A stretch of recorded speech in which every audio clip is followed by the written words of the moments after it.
I think that we've all had enough. What keeps you up at night, yeah? Make all the demons quiet, yeah. We were built to thrive, yeah. I think that we've all had enough. Oh yeah, I think that we've all had enough. Sick of dealing with the old plan. They know that we're calling it bluff. You got me like, oh yeah, I think that we've all had enough. Sick of dealing with the old plan. They know that we're calling it bluff.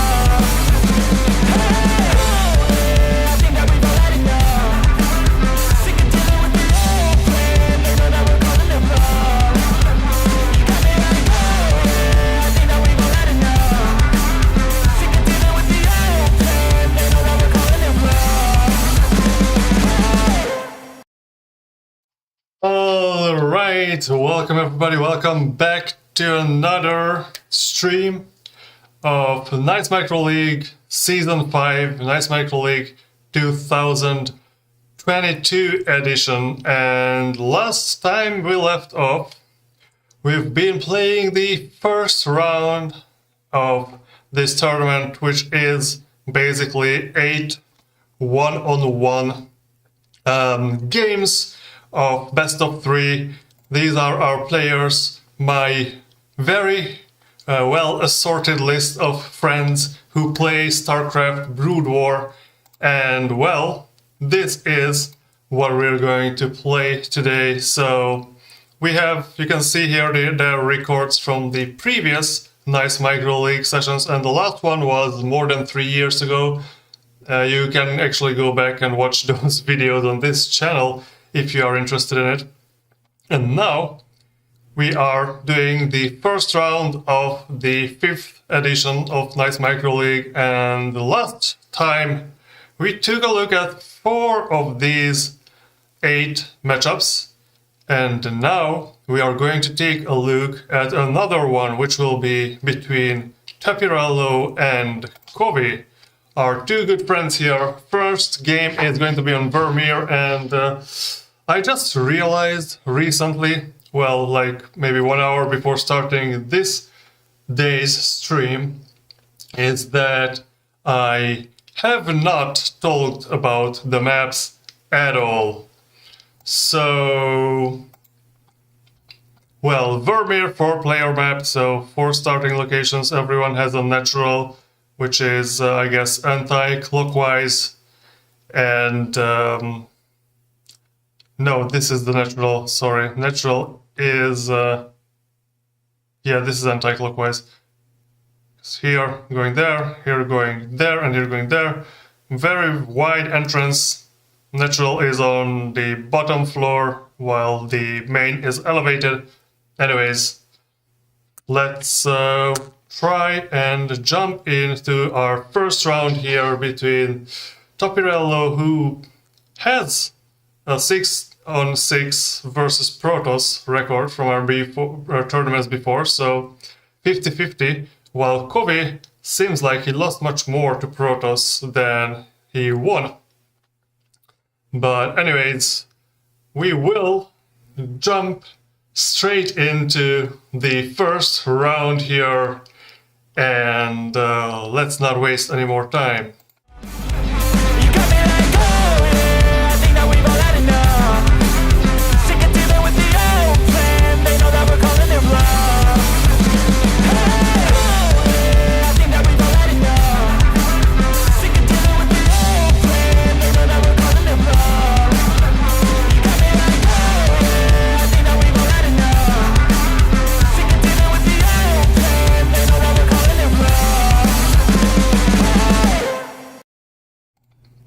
Alright, so we are in the first game here. We are on Vermeer, and I guess I don't hear the game sounds, and neither do you, because I guess I need to turn those things on.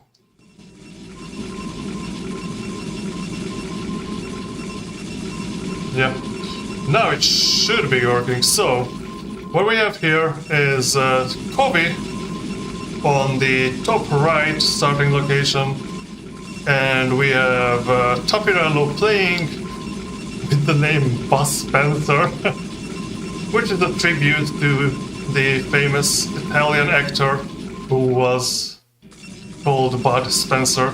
It was not his real name, but this was his actor pseudonym, I guess. And where is this probe going? Okay, so it's putting down the pylon a little closer to the entrance and going out, while Kovi put his pylon close to the Nexus and is not going to scout.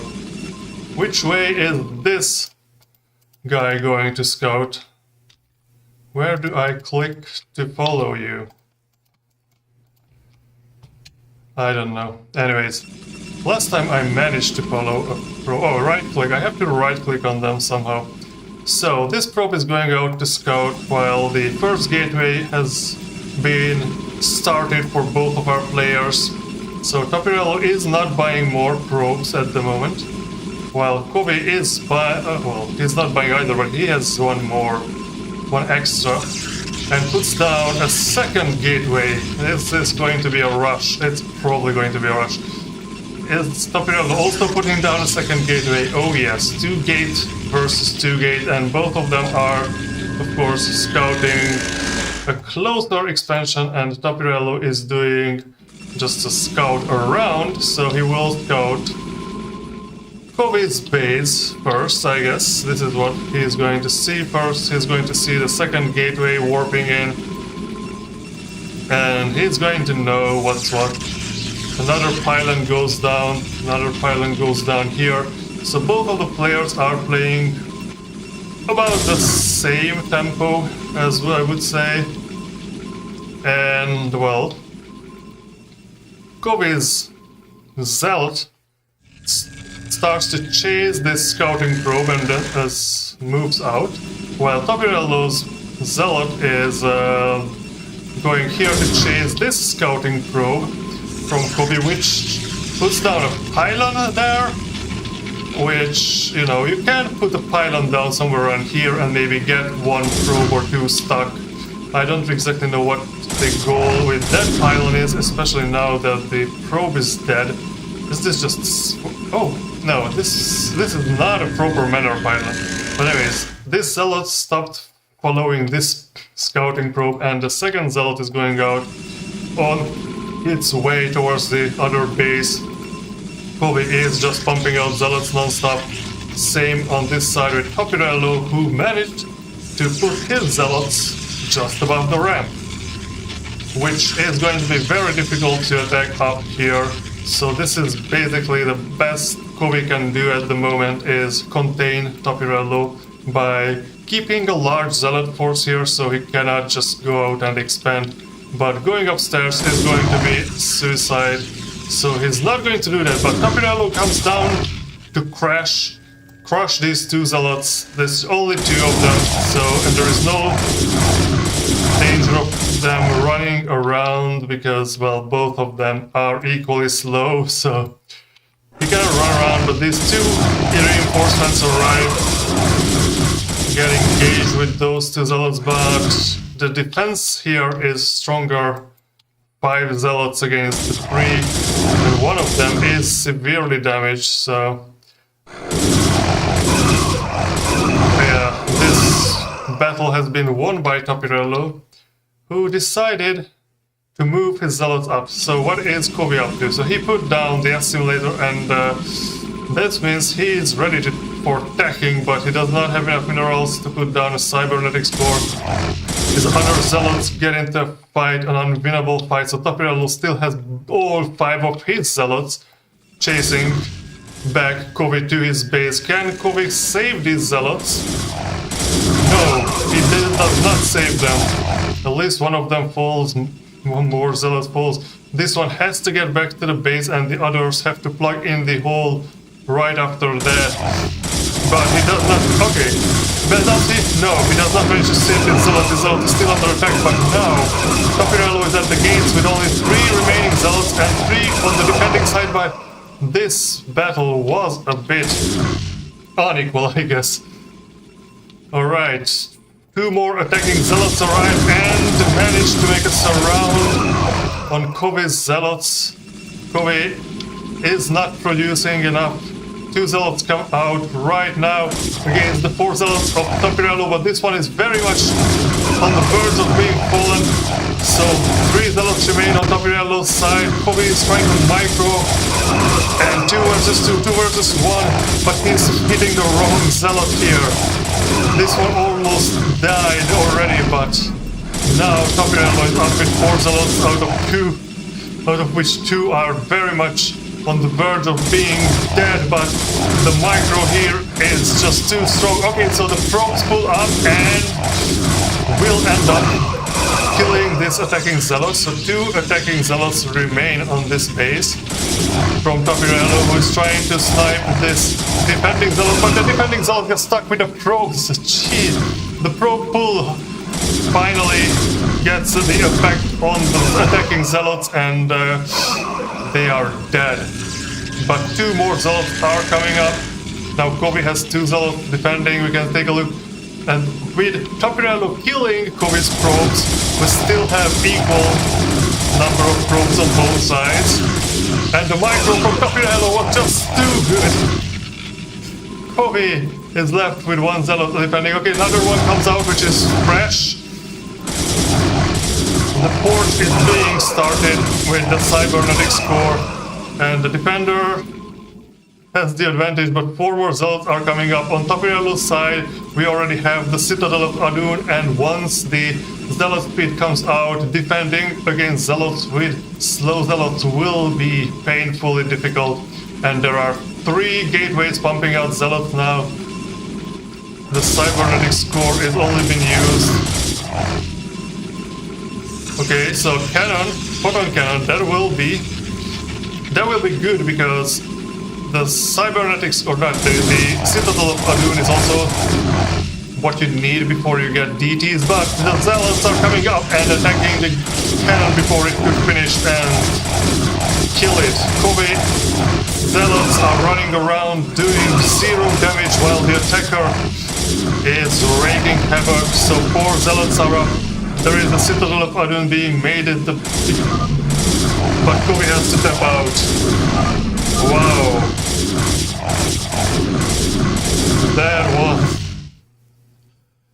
That was an intense match here, we could see. So Tapirello takes the first match with absolutely superior micro, and in the chat I got notified that Carlo Pedersoli was Bud Spencer's real name. So Vermeer won by Tapirello here, and well, the next map is going to be Sylphid. So Sylphid, 3-player map, very tight entrance between the main and the natural positions. So this will be maybe a little bit easier to defend from rushes, like what we just saw. But I guess we will have to find that out while I load up my next replay here.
Alright, so let's start the replay here.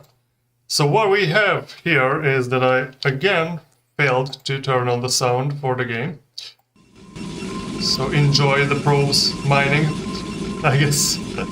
Maybe I should reduce the sound a little bit.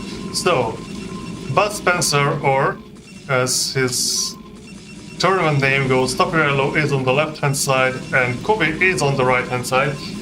So they might want to play something similar or something different. I don't know. I think the 2 gateway worked out quite well for Tapirello here. I guess this is kind of a very aggressive play, and it's not easy to defend as a Protoss if you are not playing 2-gate, I guess, and you... Well, probably if you can rush out the Dragoons quick enough, then the Dragoons can counter. But then you have to micro the Dragoons quite well. So Tapirello decides to put out this pylon at the entrance instead of inside the base. So inside the base it goes for Kovi, and he's putting down the first gateway and goes out to scout. Tapirello is not started his scout yet, but puts down the first gateway at 9 instead of the 10 population. I guess it's still a little bit too late, but is he going to do 9-9? Oh yes, he's doing 9-9. So he did not purchase another probe until he could put down the 2 gates. Kovi, on the other hand, he bought another, so his second gateway is at 10. So I think here the mind game on Kovi's side is correct. So he is assuming that because his opponent was very successful with the rush, his opponent will rush again. So he decides to defend against it with his own 2 gate. Kovi's first gateway finished quicker by a bit, but Tapirello's second gateway is going to be finished much earlier. The question, of course, is will they get their pylons fast enough? And Tapirello already has his second pylon, so he won't get into any issues with buying a zealot, but this actually buying the pylon first forced him to buy his zealot a bit later. So now, even though he bought his gateway first, the second gateway, his zealot will not be coming faster than Kovi's. So Kovi has found Tapirello's base and sent out the first zealot, while Tapirello's probe is hiding at, or it's not really hiding, it's stopped at the expansion. So Kovi's second zealot is sitting at the base, while the third is being produced. More probes are being produced. The zealot is... I was trying to say the zealot is going towards Tapirello's base, but at that moment it just stopped moving. Tapirello is not on the offensive yet. He is buying more zealots and puts down another pylon. This one is close to the nexus. This is a non-mining probe, I guess.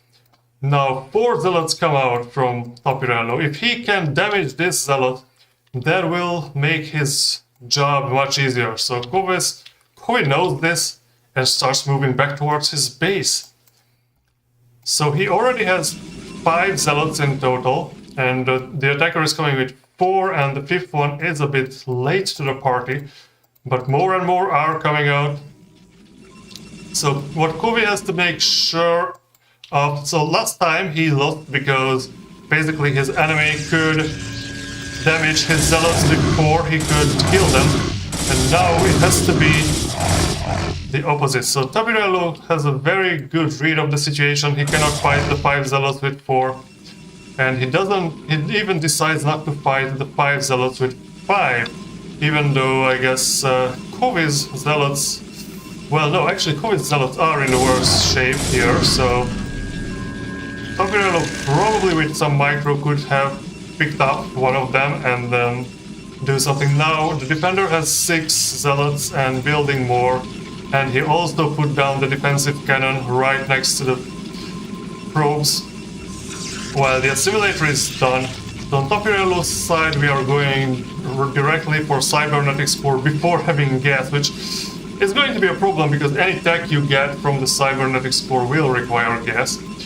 So I guess he probably forgot to buy gas, and now Tapirello is moving in with 8 of his zealots and picks up 1 from the defender, 2 from the defender. Okay, but the cannon is finished. So this is now definitely an advantage for Kovi.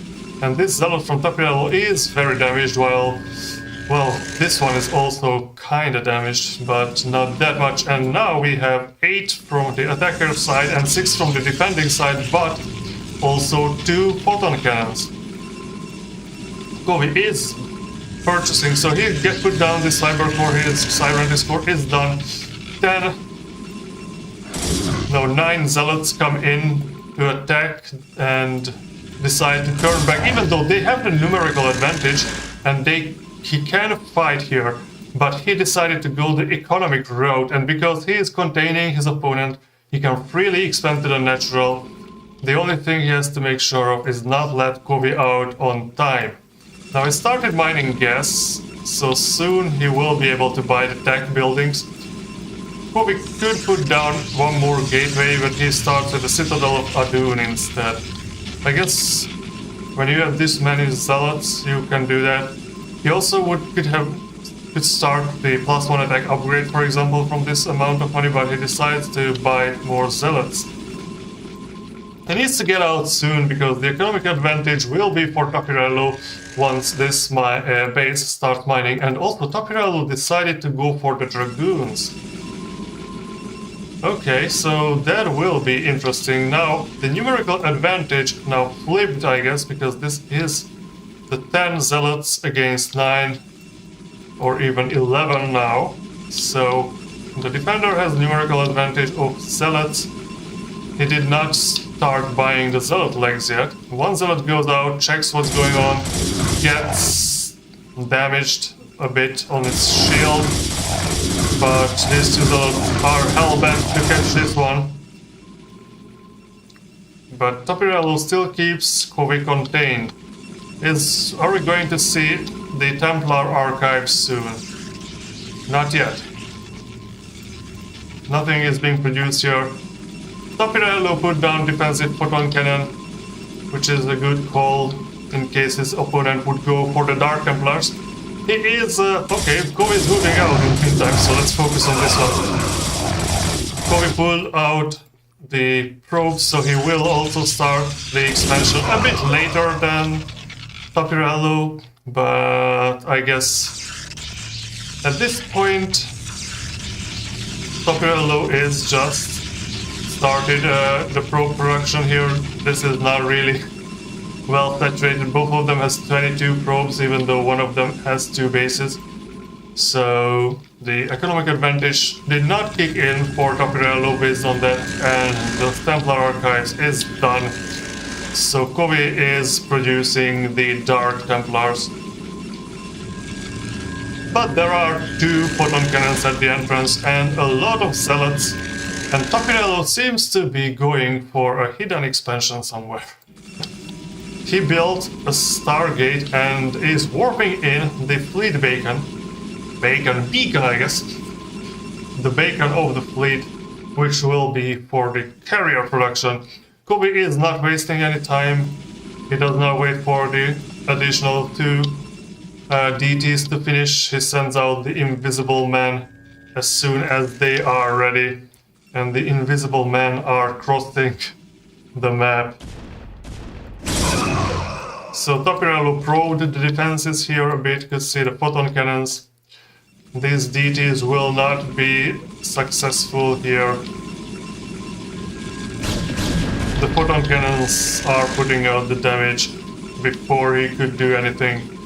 So I guess he could try to do a try to drop in.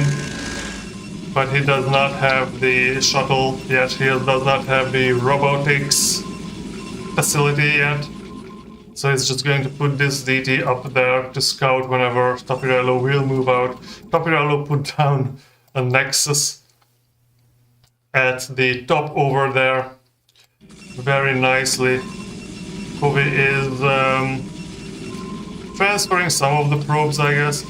putting down the robotics facility, so he is thinking about dropping the DTs in. But Tapirello is not thinking about this yet. He is making the carriers and the carrier tech upgrade. So Kovi's base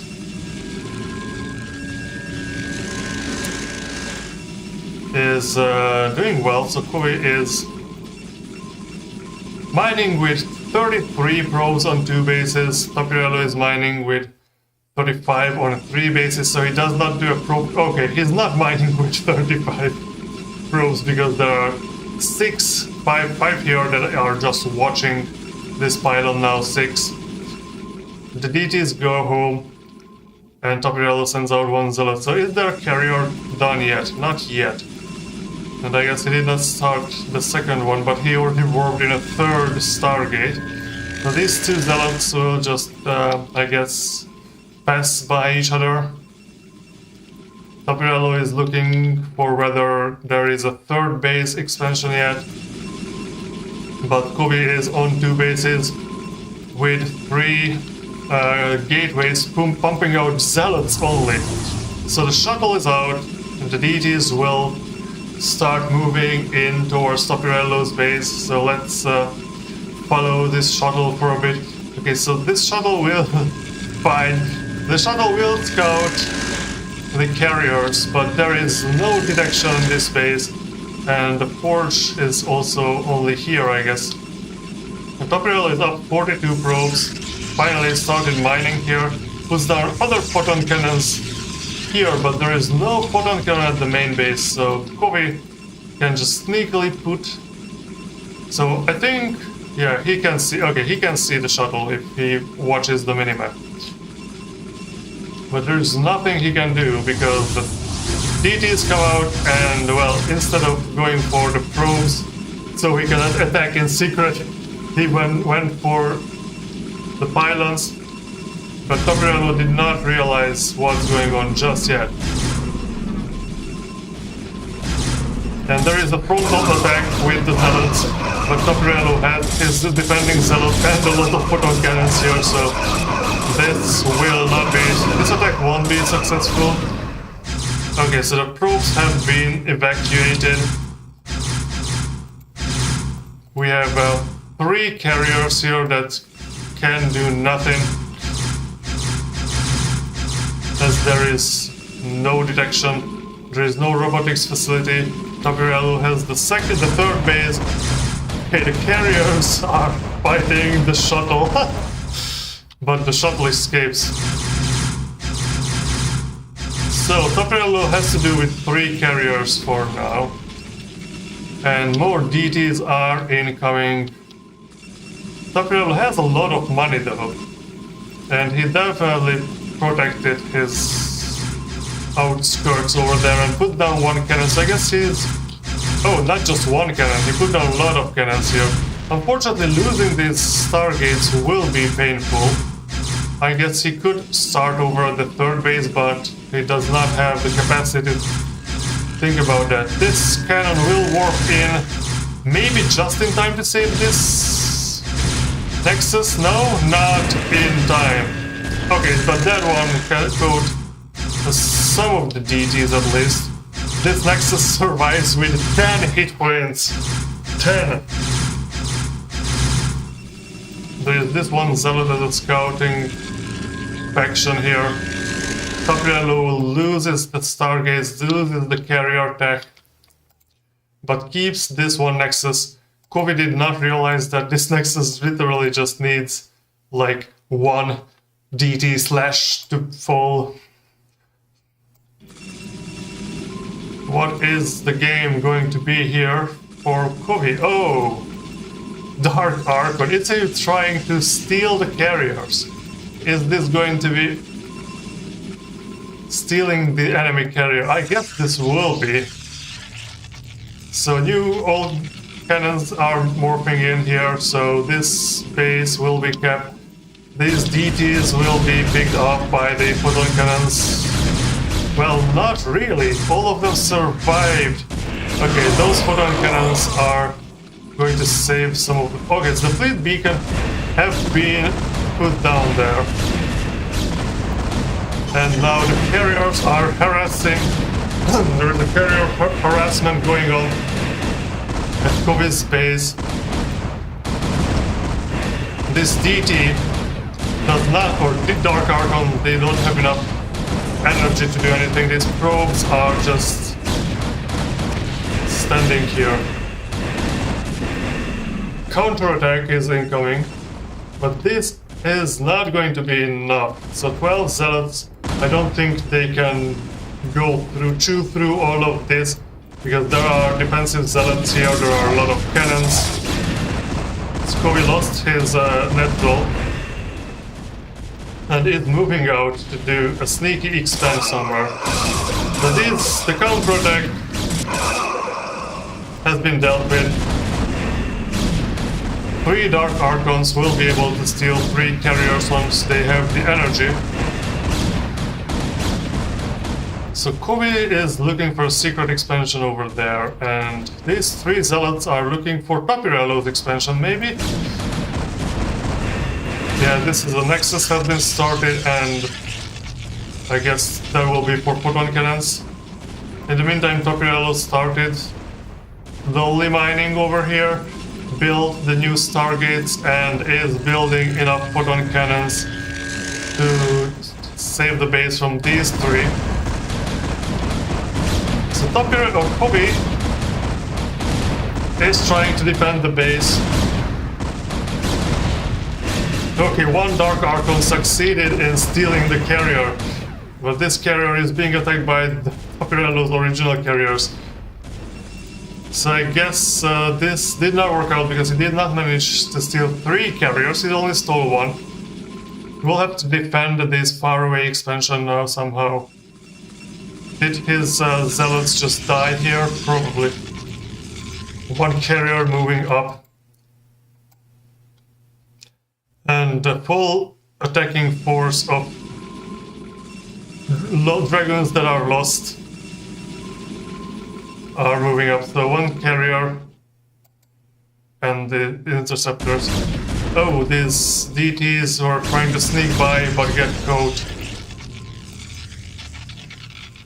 Okay, so this is Kovi's attacking force spread out badly.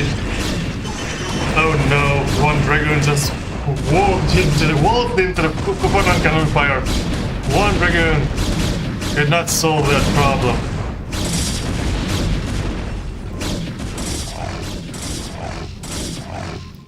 And now these dragons though and zealots will be enough to demolish these stargates. What are these guys doing over here?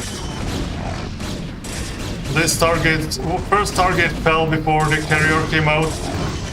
Probably these carriers will be able to come out. And there is some counter attack or defense rather.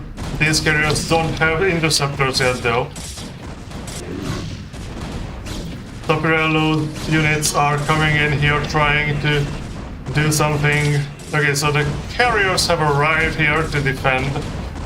And that probably will save these 2 stargates, but Kovi did a great job decimating the economy here. But Tapirello still has like 4,000 minerals, so that won't hurt him for a while. And now the carriers will be able to pick up these attacking forces. He could produce more carriers here, he has the money, he has supply. Kovi is taking back the expansion here, still only having 3 gateways, but only 1 of them is producing.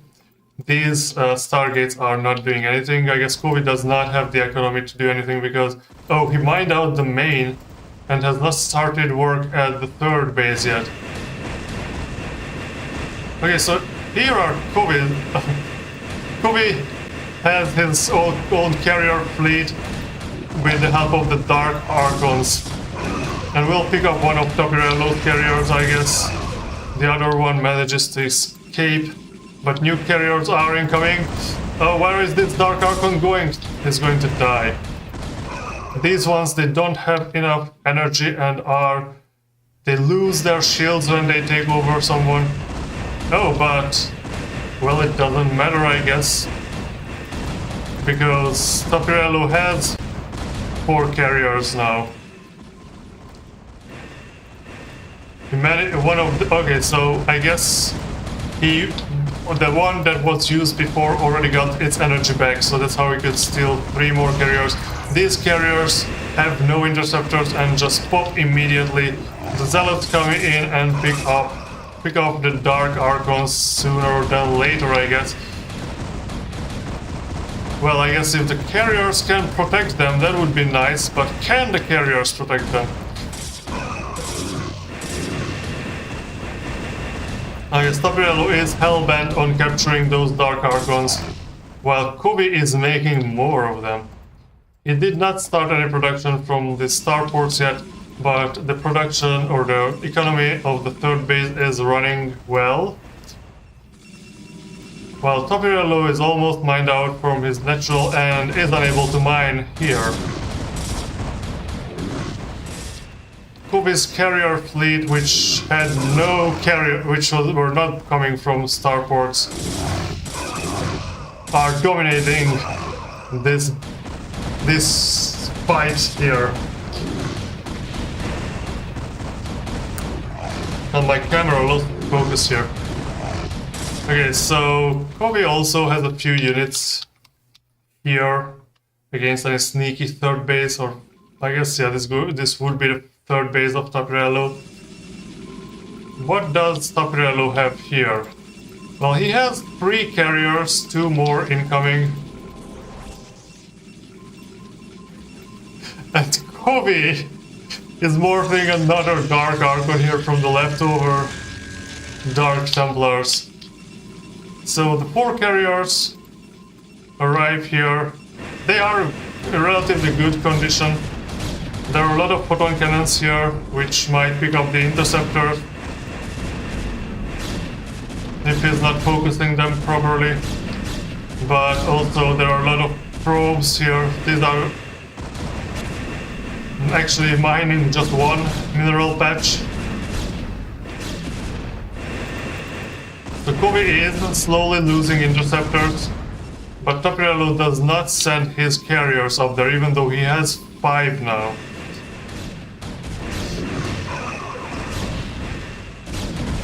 These carriers are building back their interceptors, of course.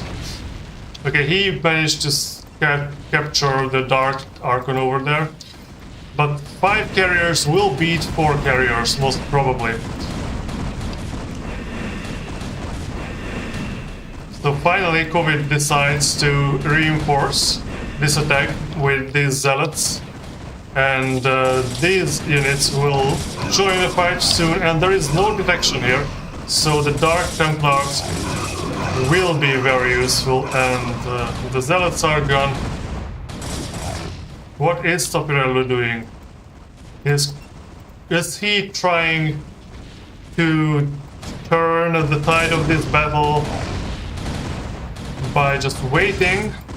I guess that's his strategy. These carriers focus down that thing, that photon cannon, and there are only 2 or 3 more photon cannons left. 4, okay, there is 1 here. So the carriers finally start to fight each other, and the numerical advantage is definitely for Tapirello here. One of the carriers pop, one of them is badly damaged, but Dark Templars and so the fleet beacon will be destroyed soon, and now Kovi has the more minerals. Tapirello has been unable to mine properly for a while.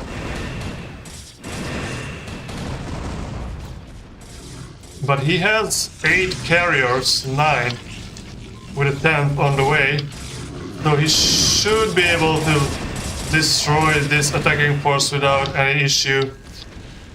Oops, Dark Archons are incoming. And this lone carrier will be turned. Yeah, but it's already lost all its shields.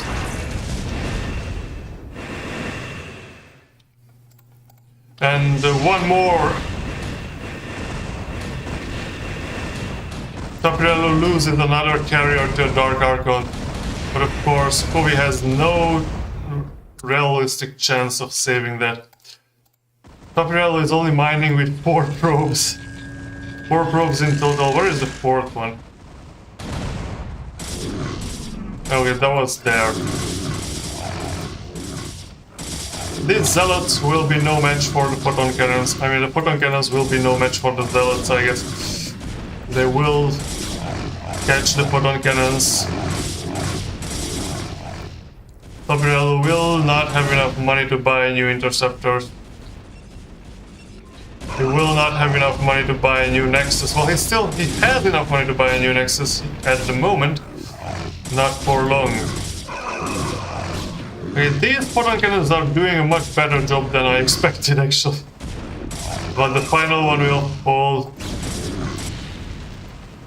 And now these carriers have no interceptors. If these carriers had interceptors, at least one of the 2 photon cannons would have stayed alive. What is Kovi doing? So he started buying scouts. That's good. Good choice against carriers. So he Tapirello decides to move forward only 5 of the carriers first, and 2 of them left behind.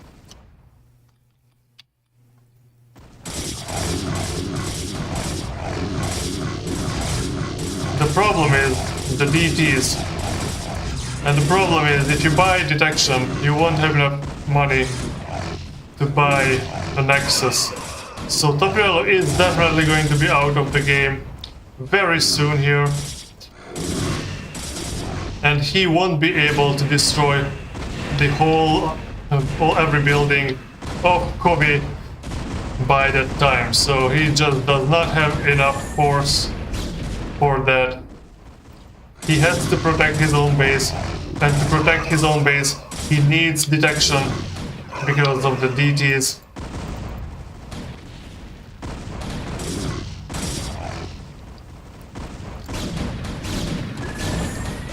Tapirello is not giving up the fight, but the Zealot will pick up the forge, and once there is no forge, there won't be detection.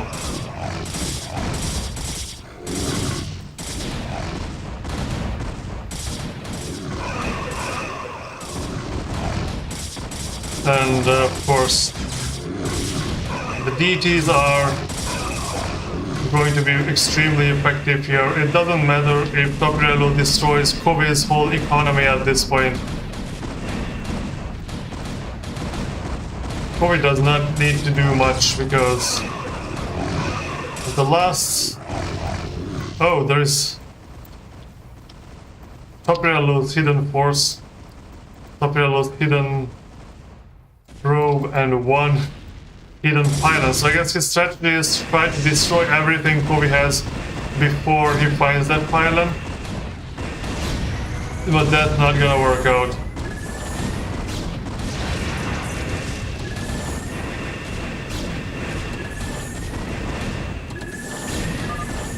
And Kovi wins this one. Wow, what a game. Kovi made this a 1-1 in an amazing comeback. Well, I guess comeback after the first one. So, very well played indeed. Now the mighty carrier fleet moving, not that mighty. Yeah, the Lonely Pylon, I see. Yeah, the Lonely Pylon strategy is kind of the best strategy you have if you are going for a base trade situation when you barely have anything. So I will load up the next replay here, so... And Is there anything else in the chat? Snipe that Nexus. Snap its neck. Yeah, there is some good attitude in the chat. So Tapirello versus Kovi will go through to the match number 3. And I guess I managed to talk through the whole thing while finding the replay. So destination, 2-player map, 1 person starts top, 1 person starts bottom. There is a natural with 2 entrances, and there is also a back door to your main base, which is defended by stacked minerals over there. So that is what we are going to take a look at. So I guess let's start our 3rd game in the Tapirello vs. Kovi series. You got me like, oh, yeah, I think that we've all had enough. Sick of dealing with the old plan, they know that we're calling their bluff. Hey, oh, yeah, I think that we've all had enough. Sick of dealing with the old plan, they know that we're calling their bluff. You got me like, oh, yeah, I think that we've all had enough. Sick of dealing with the old plan, they know that we're calling their bluff. Alright, so now I should start actually the game. Okay, so the top position is Kovi's position, and the bottom position is Tapirello, Buzz, Spencer, but for some reason you don't see that. Alright. Okay, now it works. Does it? Okay, it works. Alright. So, red Protoss on the bottom, Buzz, Spencer, or Tapirello, and the top Protoss with the teal color is Kovi. He only have 5 probes, but they all mine the same 4 minerals. I wonder what his strategy... Oh, Tapirello sends out his first probe early. What trick is he gonna play here? This Ursadon is blocking his way for a bit. Oh, Kovi sends out his probe early too. So I was thinking maybe it will be a proxy gate, but it seems like it's just an early scout. Oh no, maybe both of them wanted to do proxy gate?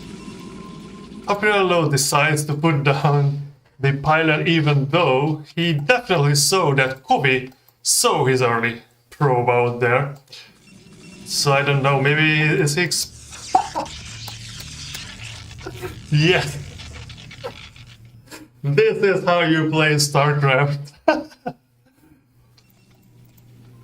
This will be the quicker proxy. Will it be a proxy 2 gate though? Oh yes, it will be. What is Kovi doing? Okay, he has the minerals for 2 gateways, so he is also doing a proxy 2 gate. No, he's not putting down the next gateway. What is he doing? Oh, he hides the second gateway. But the problem is, Tapirello's gateways are almost finished morphing in. So... Hello, camera, focus on my face. Okay. I just should stop this autofocus and fix the focus, but I was too lazy to find the exact focus I need. So, proxy 2 gate with the first zealot almost out. This looks like a clear Tapirello victory for me. So Kovi has 0 chance of stopping this. And his... So he will see there is nothing in this base. Just like there is nothing in his own base. And the 2 zealots come out, and if this is not going to be like proxy gate into GG, then I don't know what's up. 2 zealots. They killed 1 probe, 2 probes. only 4 probes are fighting here, so...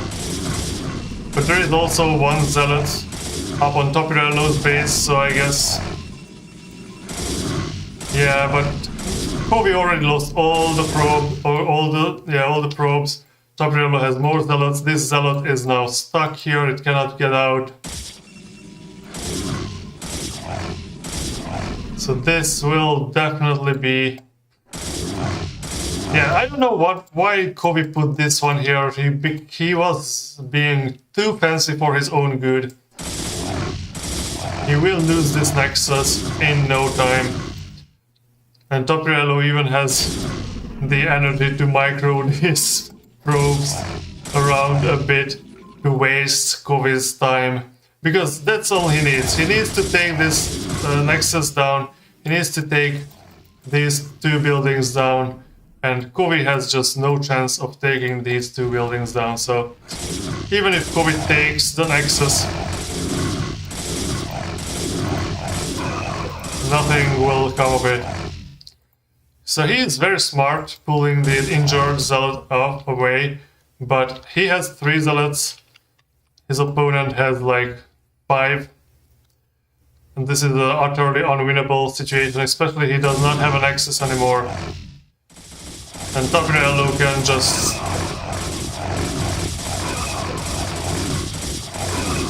Yeah, he was too fancy for his own good. GG, great game. Tapirello scores and takes the 3rd match, bringing it back to 2-1. What an interesting play. What a quick match after the previous one. I could not put it anywhere else. Oh, okay, so it seems like the problem was that there are not enough buildable terrain over there, so he had to put the 2nd gateway to the worst possible position. So what do we see next? Khestral. I want to play my game the last, because I know what happens there. So I want to forget as much about that game as possible. So let's go for Geresz versus Hentes. So we are starting our first map will be on Sylphid, which for some weird reason became Syphilis on someone's replay. So yeah, Tapirello and Kovi's replay was actually saved as Tapirello versus Kovi Syphilis, which is not the correct map name, I have to remind people.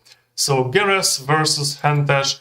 I will load up the first game here, so let's get straight into the fight.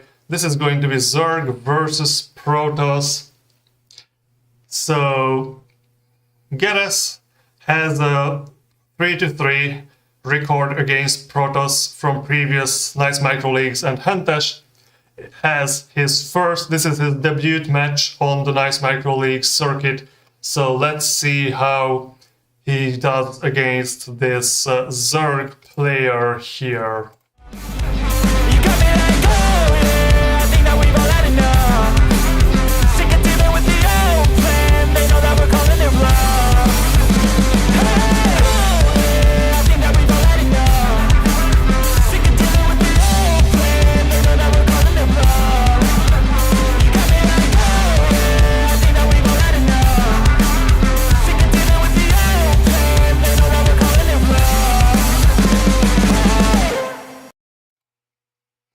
Alright, so let's see what are they up to here. So, Hentes, Asarki Hentes with handle on Battle.net is up at the top position, and Geresz starts at the bottom right. So as we discussed previously, Sylphid has a very tight entrance, and Hentes is sending out a probe very early. Is he going to scout? Yes, he's going to scout with this. Is he? Oh, he is planning to put down the pylon outside. Of course, Protoss versus Zerg, it is very much customary that you need to expand. The one base Protoss against Zerg is the most difficult play. And well, let's see what Geresz is up to. So he already has 9 probes, or 9 drones rather, so there is no quick, tricky, early, what is this? Spawning pool play. There are no early Zerglings here. Overlord is being produced. The question is, of course, is this going to be a gateway expand or a forge expand? So this probe, I don't know what this one doing here. There is no probe up there. This probe is not mining yet. So Hentes puts down the forge back. I think this forge will block the nexus. That's not really good. Preferably you place the nexus if you start with a forge expand. Okay, there is an expansion on the Zerg side, no spawning pool yet. But generally you want to put the forge forward, maybe even like this forward. So the pylon can be part of your wall if you want to, but the pylon has a lot of space next to it for the Zerglings to get through. Assimilator is being done, so very early assimilator. Even there is no gateway yet, but for anything that needs gas, you need a gateway first. Okay, so the scout, Overlord scout, is going towards the main base, not the natural, so it will. That's why he had to send out, I guess, the drone scout too. The spawning pool has been started, and there is only one cannon being built, and the gateway back there. So Hentes is collecting his gas quite early. I wonder if he's going to have like a very gas-heavy play. The scouting drone has been killed. So where is Geresz sending his second drone? Is this going to be another base? Oh yes, so he decided to start the third base before getting any Zerglings. So he has the spawning pool, no Zerglings coming out yet. Only droning up. He does not have to defend, because, well, Hentes decides to put one photon cannon next to the assimilator. This is not really the best placement. If you want to protect against mutalised attacks, it's better to place the cannon next to the mineral line. It's going to be more important, but this early in the game, cannons at your entrance are your best bet, I guess. From Zerg's side, he is going straight into Hydralisks. Not even one pair of Zerglings have been made yet. So the Zerg is playing very, very straight up to tech. Protoss is also taking up, only one Zealot has been made. So I mean, if he scouted this and decided to only make one Zealot, that's something I would understand. He's doing this blindly, which is a huge gamble. At this time, like 12 Zerglings could be easily incoming.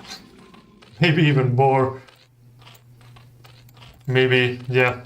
Well, I mean, the Hydralisk is already done. Macro hatchery is going up. So we have 17 drones for the Zerg. Very heavy economic play. The probes stopped producing probes. The Protoss stopped producing probes after 12. That will not be sufficient. Oh, and he is going for the defensive upgrade, not the attack.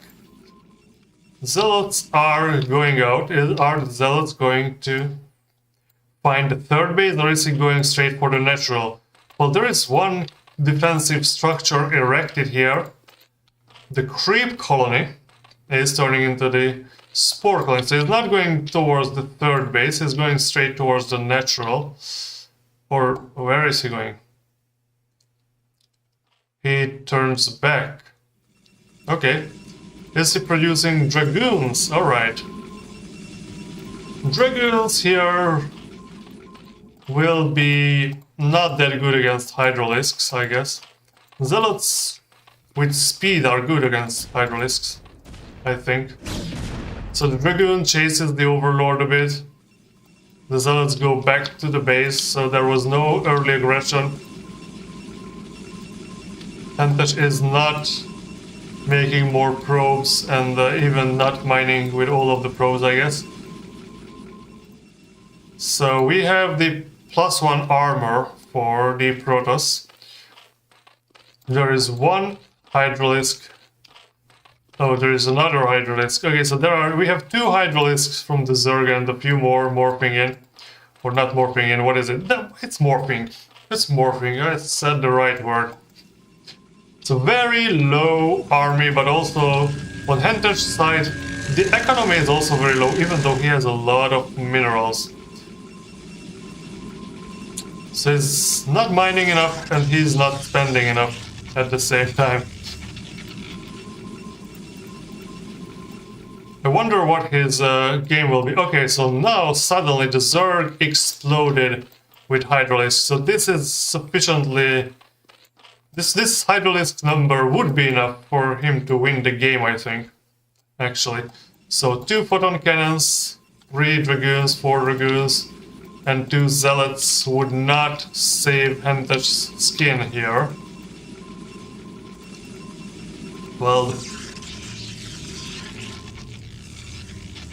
And there is no expansion here, so I guess... Did he just find out that this is blocking the Nexus? Does he know where else he could... Okay, so maybe he's trying to sneak this probe out. Or is he just going for scouting with this one? Oh, he's going scouting. Okay, so he sees all these Hydralisks. Hopefully he sees them before the probe dies.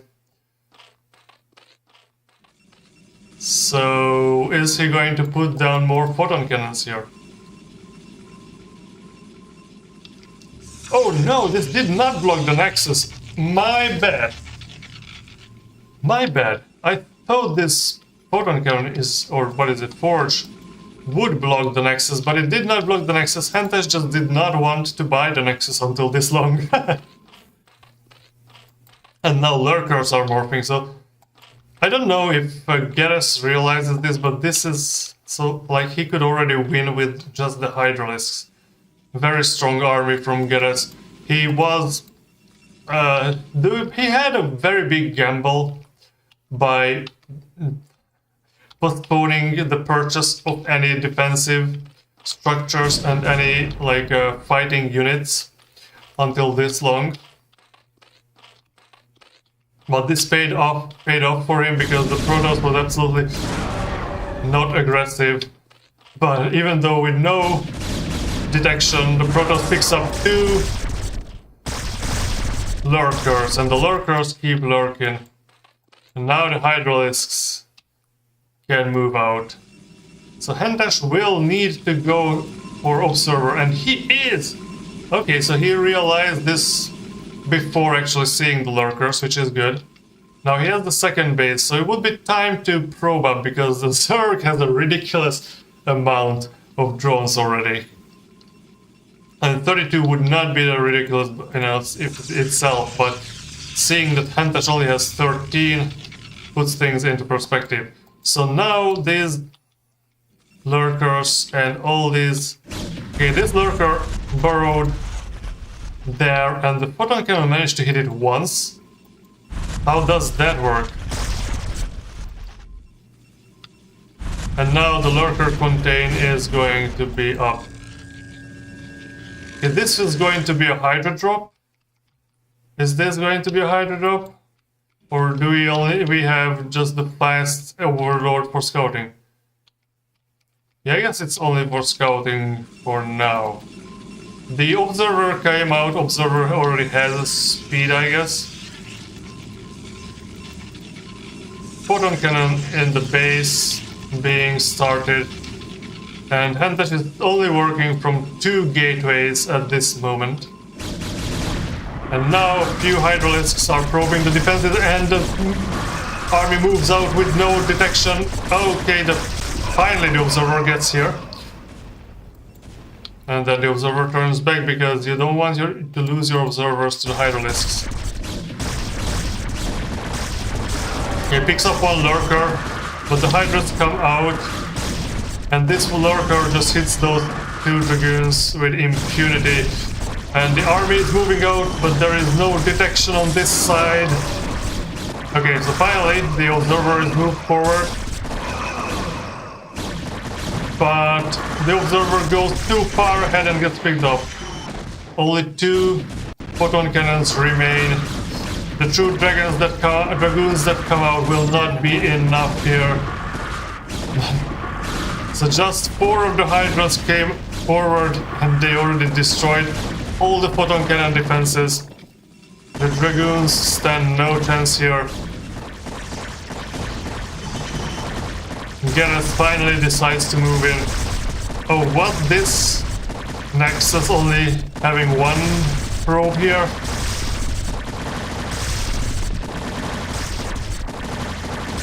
Alright. So Hentes believes in the power of lava and photon cannons. I guess he could build 3 more with the money he has. But he decides not to. Oh, he does not have a forge, I'm sorry. Yeah, that's a problem when you want to build photon cannons. Zerg player is of course expanding once more, so this game is going to be over once the hydras move in. I mean, there's nothing to hurry, there's no rush for Geresz here, but there's also no reason to stall. The lurkers move behind. Well, there.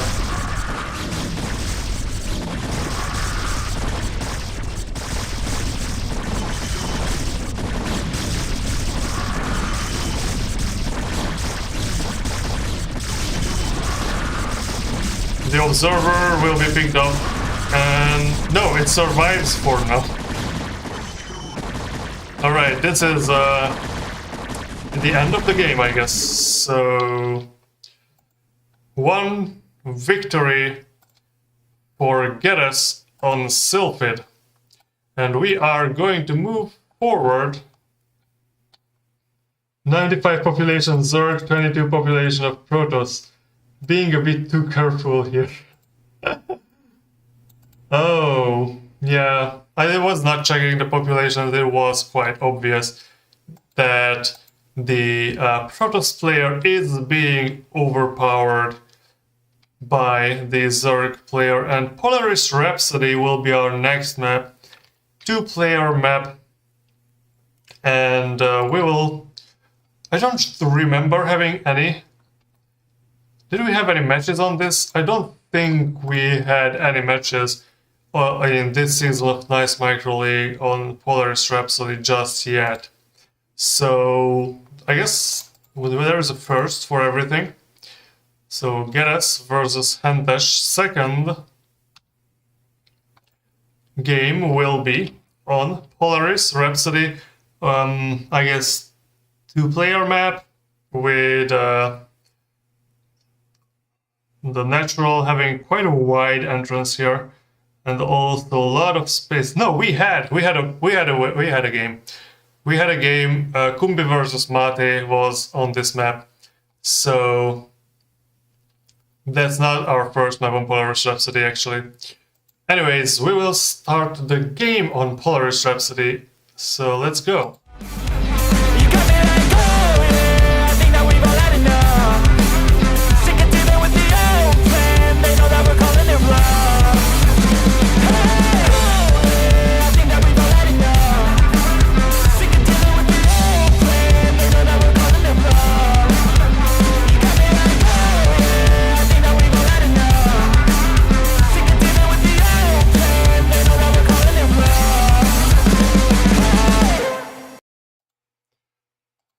Alright, so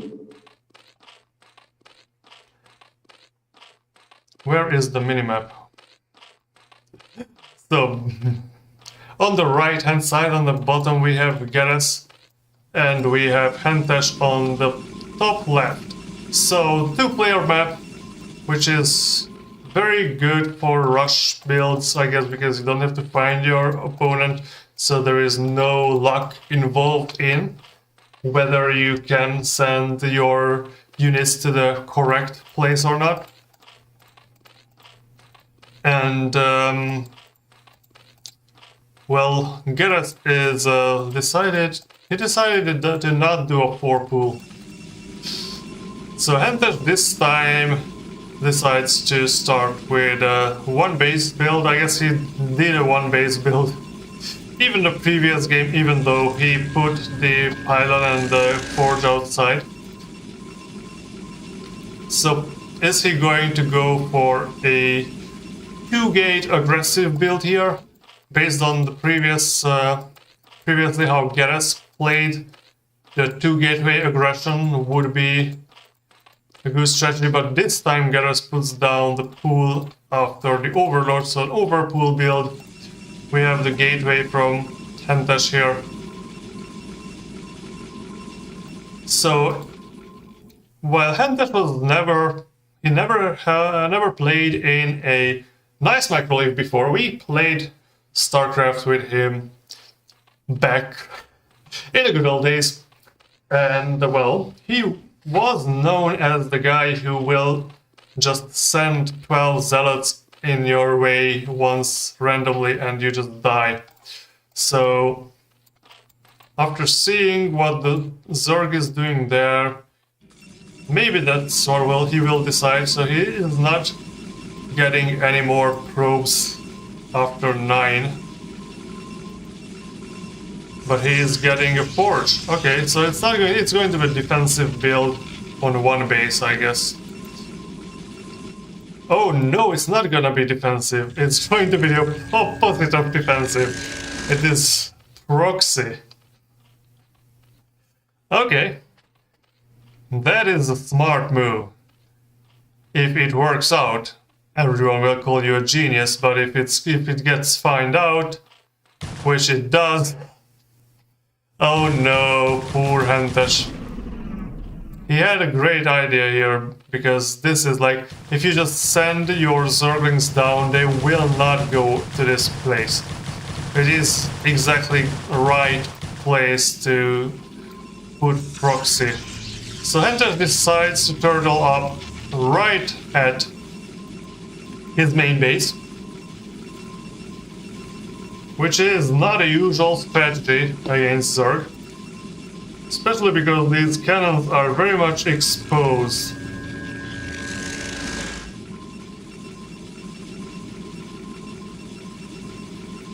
So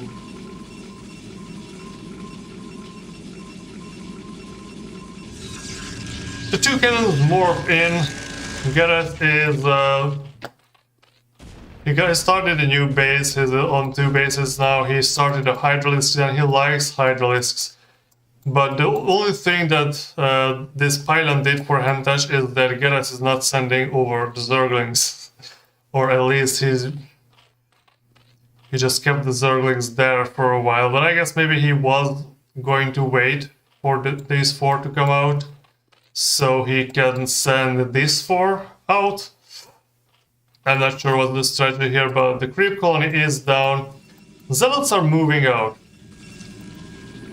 The second gateway being placed here. It's like he could place the what is this? These things. Okay, is there going to be a fight? No. So he could place the gateways in front of the cannons to protect them from the Zerglings. Our Zerg is doing a very strong economic build here, I guess. Even though he bought a few Zerglings, he decided to just go for a 3rd base and defend here using static D.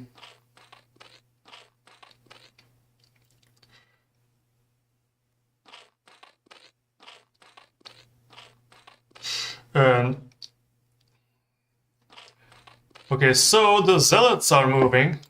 They waited for a 4th one. Is Hentes going to probe up a little more than previously? Like 12 probes are not enough. So 4 zealots. Well, we have a lot of zerglings, so 12 zerglings and 2 sunken colonies. But Hentes decides to dive and then decides to turn back, with the zealots getting seriously damaged and surrounded. So now, 2 zerglings died. Alright, so these 10 remaining zerglings move up and surround this one zealot. There are more zealots, but if you send them one by one, that's not going to work out. So Hentes pulls back every zealot to the base. He could reasonably well stop here on this ramp, because once you let the zerglings up, then you won't be able to protect the ramp anymore. Unless, of course... Oh no, why are you fighting here?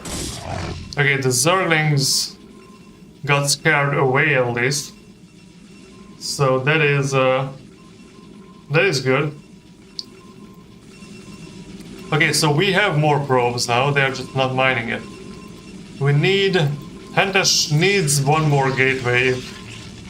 He's not going to tech, but he's going to tech up. So he does not know about the 3rd base of the Zerg right now. The Zerg sees that the Protoss is on 1 base. Come on, don't send this one zealot too far ahead. No. Okay, so these Zerglings get scared away by the 5 zealots. More are being produced. Now Geresz is up few minerals. Is he buying more attacking units? Not really, he's buying overlords. Hentes is sending the reinforcements forward. And well, there are... what? 11? No, 9 Zerglings here. And 2 sunken colonies. So will 5 zealots be sufficient to deal enough damage here?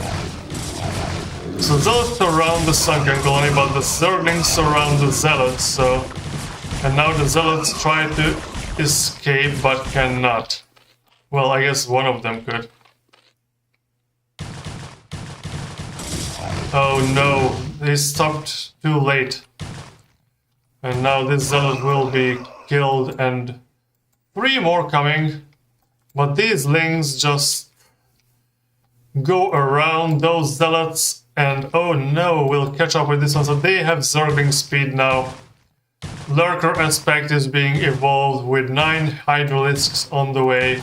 So this will be a Lurker tech very soon. The zealot is trying to run home towards the cannons, but starts to fight just at the edge of cannon range, so he did not manage to... Okay, but now the Zerglings try to run out and meet with the zealots coming in. So Geresz is at 46 supply and Hentes is only on 32, so look at the supplies here for a second. We see what's going on. So Geresz just finished the first batch of Hydralisks and more are incoming. Oh no, never mind. He started the Lurkers and he is putting down SimCity. This base is also being defended. Many Lurkers and Hydralisks are being produced while Hentes starts to expand. I think it's, even if you expand this late, it's better to put the pylon forward. But anyways, a lot of photon cannons back there. Citadel of Adun and Stargate started at the same time.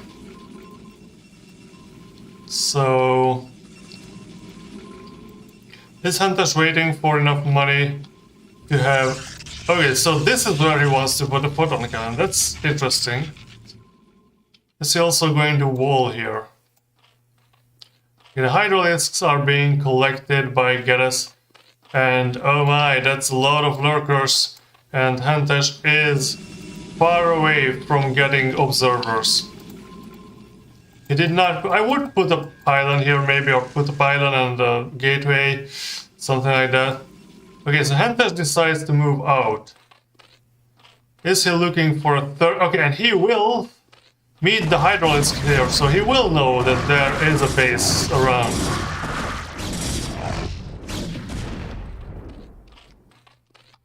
But there are lurkers.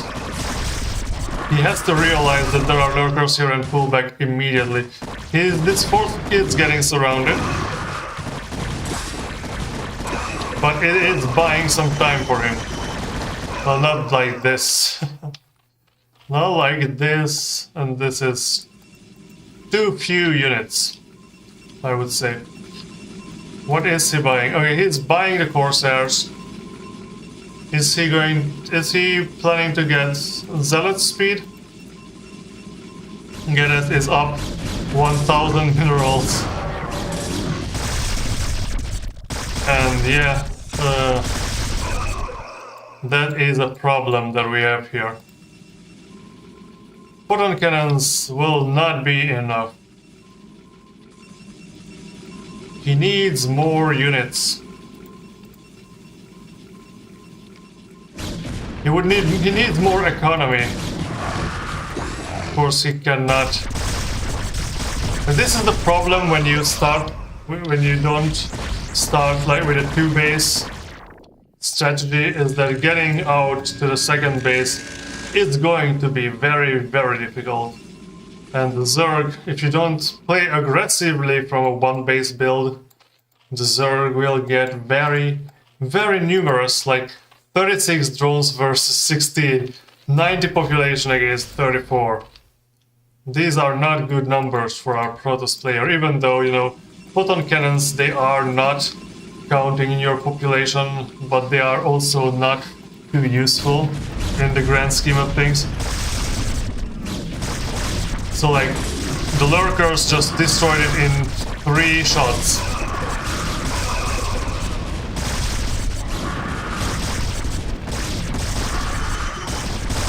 And the range of the photon cannons is just not enough, and once this pylon falls, everything is lost for Hentes here.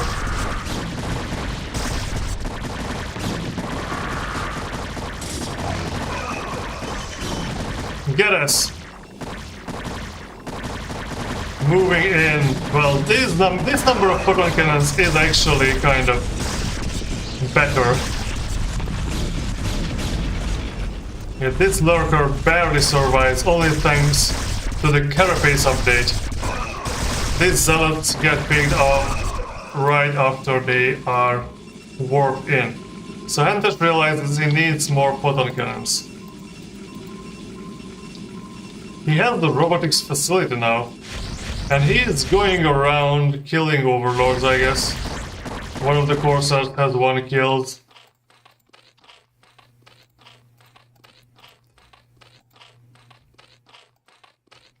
And the other Corsairs have no kills.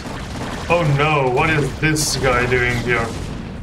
Scouts are very expensive and don't really deal that much damage to land units.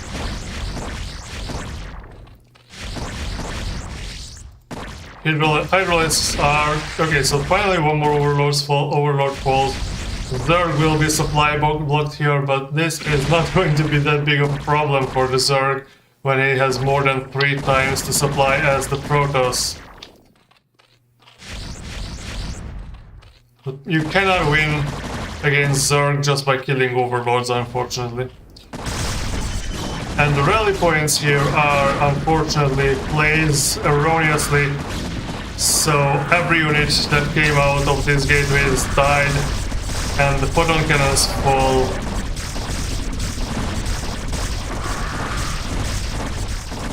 So Hentes in his debut against Zerg on Nice Micro League goes down with 2 defeats, but he will have a chance to redeem himself in further rounds.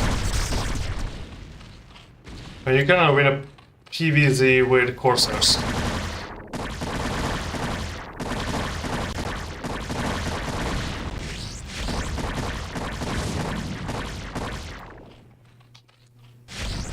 I guess he's just doing this out of spite now.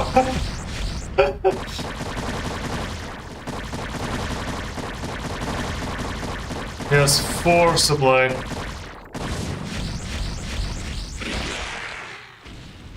His supply blocked at 2 now.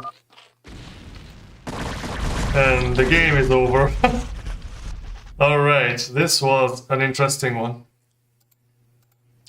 So, I guess Polaris Rhapsody was also won by Geresz. So, Katja Kean versus Khestral is going to be our next installment, starting on Vermeer 4-player map. So, Zerg versus Zerg. These guys are very good. So, especially Katja Kean, his Zerg versus Zerg record is quite good, more than I guess 66%. Khestral not that good against Zerg, but still more than 50% of the games have been won. He's very good against Protoss though. So we are going into this now. And in the meantime, I was checking the chat, but no one is saying anything in the chat. So I guess nothing interesting is on people's minds after these games. And if you play Protoss against Zerg, I would say fast expand is the only like really working build that you can do. I don't think, if you do one base, you must be very aggressive, so you must cause as much damage as possible there. Alright, so I think I loaded up the replay. I think I loaded up the correct replay.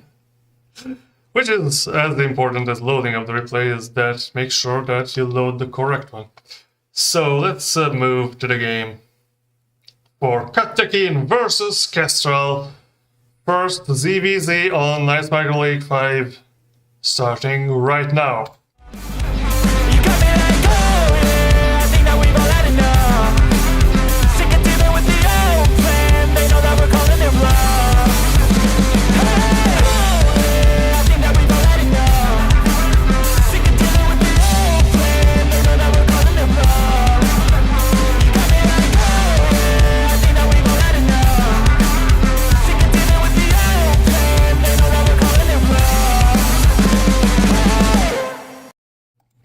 Alright, so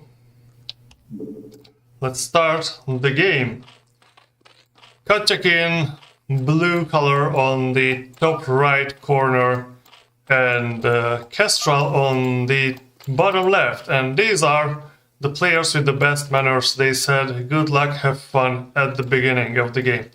So Zerg v Zerg is very quick, very micro heavy game. You can see Khestral is warming up his micro at 550, which is like pro gamer level micro over there, while Katja Kean is at 170, which 60, 50, 150, which you could say is a very comfortable level of APMs, but I can tell you that it's already a lot. My APM never goes above 90. And we will see after or during my match, I guess. So none of the gay players are going for a very early spawning pool here. Khestral is going for overpool build, I guess, and Katja Kean was going for the 9 pool. So they are cross position, so I guess probably the overpool, which is a little more economic build. 9 pool is a little more quick or aggressive build, I would say. So maybe on the midterm, because there's just no chance at that much of an early aggression in cross position, so the defender will have enough time to get the defense up before the lings get here. Oh no, he's doing a second hatchery before spawning pool. That is interesting. I don't really see that on Zerg versus Zerg. But I guess he is gambling on his opponent not finding him quickly. and having enough time to build up the defense, because the first 6 lings from Katja are already on their way. They will hatch very soon, while we're still less than halfway through the spawning pool. So that is true that Katja have only figured out that his opponent is probably not in this corner, but if he sends the Zerglings... Where will he send the Zerglings towards? Will he just catch Khestral absolutely off guard here, sending the Zerglings cross map? Wow, that is... Oh, the one Zergling goes there. Yeah, cross position. He knows it's cross position. The Zerglings on this side are just started morphing while 5 enemy Zerglings coming. So 12 drones for Khestral. So he has the drone advantage right now, but now he will have to defend his production until the Zerglings come out. Okay, so 6 Zerglings for the defender are out, 7 for the attacker, and more are incoming. But now Khestral has the advantage of having 2 hatcheries in his base. He has more drone production. Come on, what is going to happen here? So this drone should be mining. So these Zerglings hatch and get attacked. But these 4 Zerglings did not participate in the battle yet. Okay, so this is getting... So 10 versus 9 or 10. So Khestral... Okay, so Katja decides to leave the main base here. So Khestral can plug up the ramp, which is very wise. But now Katja is moving towards the Mutalisks and build a static D, while Khestral decides to just put down a hatchery. So the Mutalisks will be coming in short order, and Khestral has not prepared for that. Will he be able to scout the mute attack on time? Probably not, because this Overlord will not get there for quite a while. So Katja has a few Zerglings left here for a possible counterattack. And now the Zerglings move out, so now these 2 Zerglings can just move in to disturb Khestral, who is just started morphing the lair, while the Spire is almost done. So you see, the 2 Zerglings that were put there sneaked in and are disturbing the gas mining, and there is no Zerglings on the production from Khestral. He even decides to pull his whole army back. The drones picked up one of the Zerglings. Okay, so pulling your whole army back just for these 2 Zerglings was a little overkill. And the thing is, you will need his Zerglings to harass Katja as much as he can, unless the Mutas will get here. The Mutas will get here on time. Will this will be a... If this will be a sunken colony, that will be a problem. Because Zerglings will be the least of Khestral's worries now, as the Mutalisks are moving out. But he must have seen the Mutas. He is good. Okay, so good choice. He puts down the evolution chamber so he can buy the spore colony. He needs to do something with these lings. As the Mutas come out, Mutas will start picking up the drones.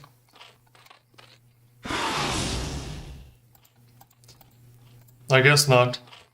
Well, yeah, now the drones have to micro the drones. Well, in the meantime, the Zerglings managed to get up the ramp, I guess, or almost. He is bludgeoning Katja's defense, but the defender had enough Zerglings, and now Khestral is in a big trouble.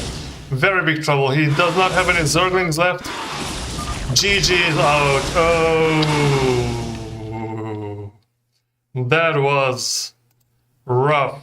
So Khestral had a very good economic build, got up the tech tree too late, lost all his Zerglings in an attack, and unfortunately he knew what's coming for him.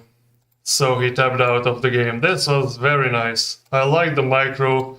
There was a lot of nice micro there, which is good in the nice micro league if you have players capable of some good micro.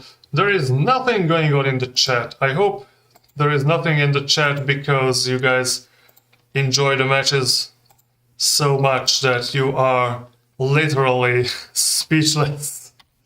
Or maybe everyone's congregating in Discord of all places and discussing the match over there. So, Khestral versus Katja Kean. Next match, second match, will be played on Polaris Rhapsody. Very nice map. 2-player map, we just saw a nice PvZ on it. Well, if by nice you mean an absolute massacre of the Protoss units. So let's get back to the game. Let's start. Let's see what's Khestral coming up to defend his honor against Katja Kean in the second match of the first round of Katja. What? Oh, the second match of Katja Kean versus the second match of Katja Kean versus Khestral in the first round of Nice Micro League Season 5. Let's go. You got me like, oh, yeah, I think that we've all had enough. Sick of dealing with the old plan, they know that we're calling it bluff. Hey, oh, yeah, I think that we've all had enough. Sick of dealing with the old plan, they know that we're calling it bluff. You got me like, oh, yeah, I think that we've all had enough. Sick of dealing with the old plan, they know that we're calling it bluff. Okay, so let's see what these guys are up on a 2-player map. So 2-player map is very good for early aggression. Why are you both gray?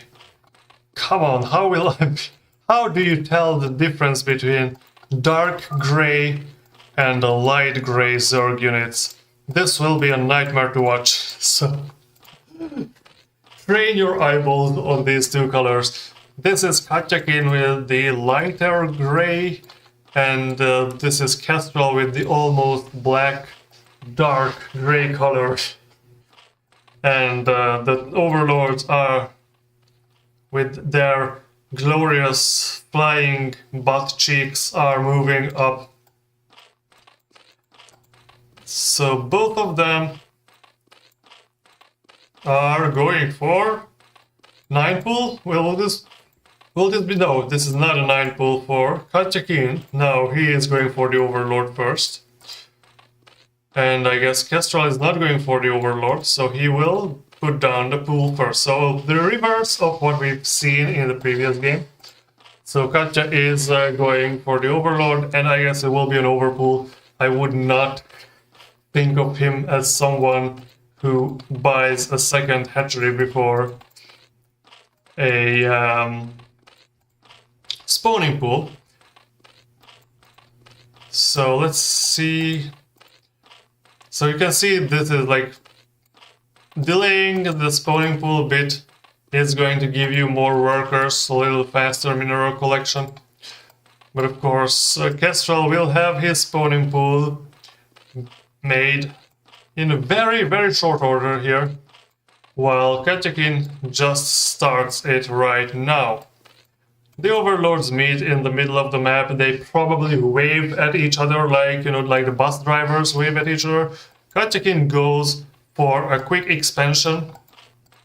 Maybe he assumes that Khestral is going to play similarly as he played before, but boy, will he be wrong about it. Khestral's Zerglings are on their way to hatch. Will this be another Zergling for Khestral? I'm not sure. That larva is just walking around on the creep. So, the 6 Zerglings did not start to move out yet, and Katja Kean did not finish the spawning pool yet. Why are these Zerglings staying over there? Is he expecting another attack? Okay, he puts down the second hatchery in base. And buys drones. So Katja is up drones now and has his second hatchery, and the Zerglings are out for Khestral, so he is moving through the map. He just probably saw... Yeah, he probably just saw recently the creep there, so he decides to punish this fast expand. And Katja's first pair of Zerglings... Okay... are already there? What? Yeah, that's what I said about the colors. I was like, why are Khestral's Zergling stand here not doing anything? But these are not Khestral's Zerglings, turns out. So he cannot punish the fast expand here. Will be up in workers in a short order, I guess, but Kean has the higher number of Zerglings at the moment. The lair is being made on both places and are being made much quicker for Kean. He is standing right at this bridge, but there is another way, of course. There is a longer way around up here. More Zerglings being made. Kean has 21 supply versus the 18 of Khestral, and he already started the Spire. Now, this is a very good position for the Zergling. It defends both the ramp and the hatchery. Well, Khestral's idea here is not bad, so Kean, I don't know what will he do. But now, creep colony is being made. So I guess Khestral is expecting Mutalisks, because he's going to put down Evolution Chamber here, I think. No, he puts down the Spire. So this creep colony... Okay, what's going on here? Did Khestral vacate this position? Did he just run home? Yeah, might be. A lot of Zerglings from Katja, 24 supply versus 19. While Katja... Okay, so these are all drones actually. So Katja is doing very well economy-wise. He defended his expansion quite well, so Khestral, because he waited too long here with the 6 links first. That was the problem. So Spire is done. Our Mutalisks being morphed, yes, 4 of them actually. And now Khestral is trying to expand before he has any mutas. Or were these drones lost because of rally point?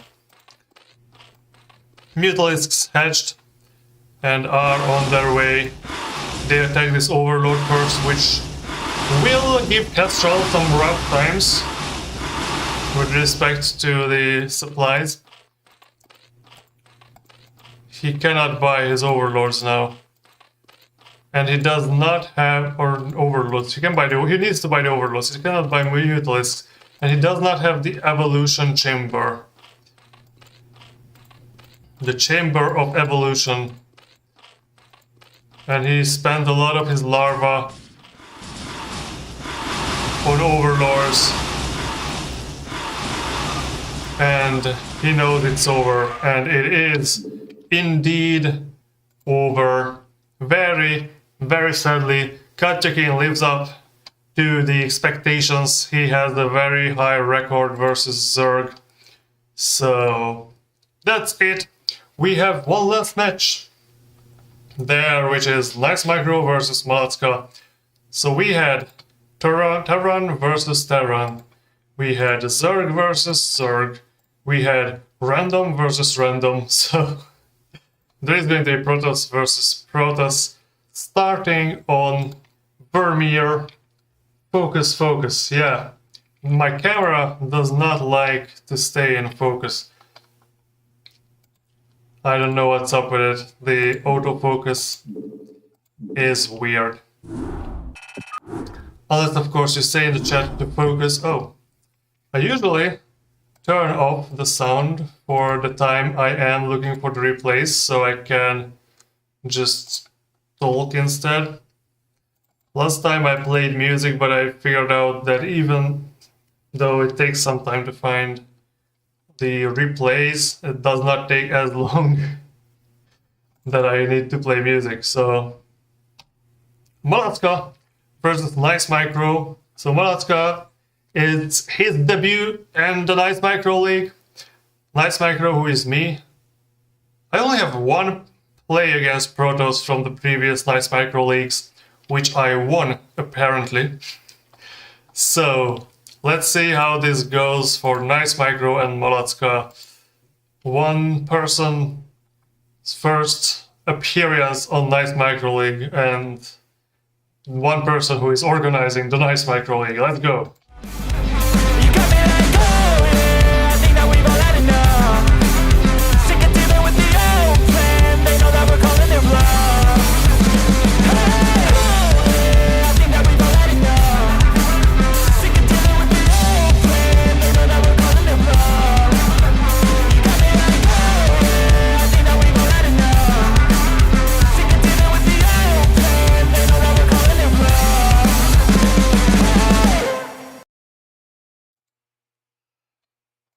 Alright, let's get into this. So Nice Micro is seen on the bottom right corner and Malatka is on the top left corner. So Protoss versus Protoss, generally what we need to know about this matchup on this map. So Protoss, I don't know. You can do many things with Protoss versus another Protoss. Generally, you want to buy one gateway, maybe send out one zealot, then go for the dragoons. That would be a very conservative play. You could be very brave and try to do a 12 Nexus, fast expand, and then go for the gateway. So you try to get some economic edge versus your opponent. Here we are going to see the first pylon put down almost exactly at the same time. Nice Micro sends this probe out to scout right away, while Malatka sent his probe back to mine the minerals, which will appear as more minerals for Malatka on the short term, I guess. The pylons have been finished, so Nice Micro is putting down something, a gateway of course, and the same will happen for Malatka here, so the gateway will go down there, and in the meantime Malatka also started the scout, so they are cross position, so it might take a long time to find each other, unless of course someone does an N scout. You can do an N scout if you want to find the, and then you will, no, if you do an N scout, that's when you find cross position later.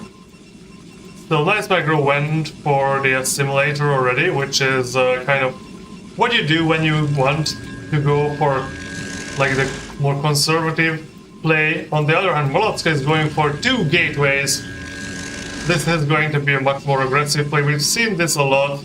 So in both PvPs we've seen today, from Tapirello and Kovi, we saw the power of the 2 gateway build.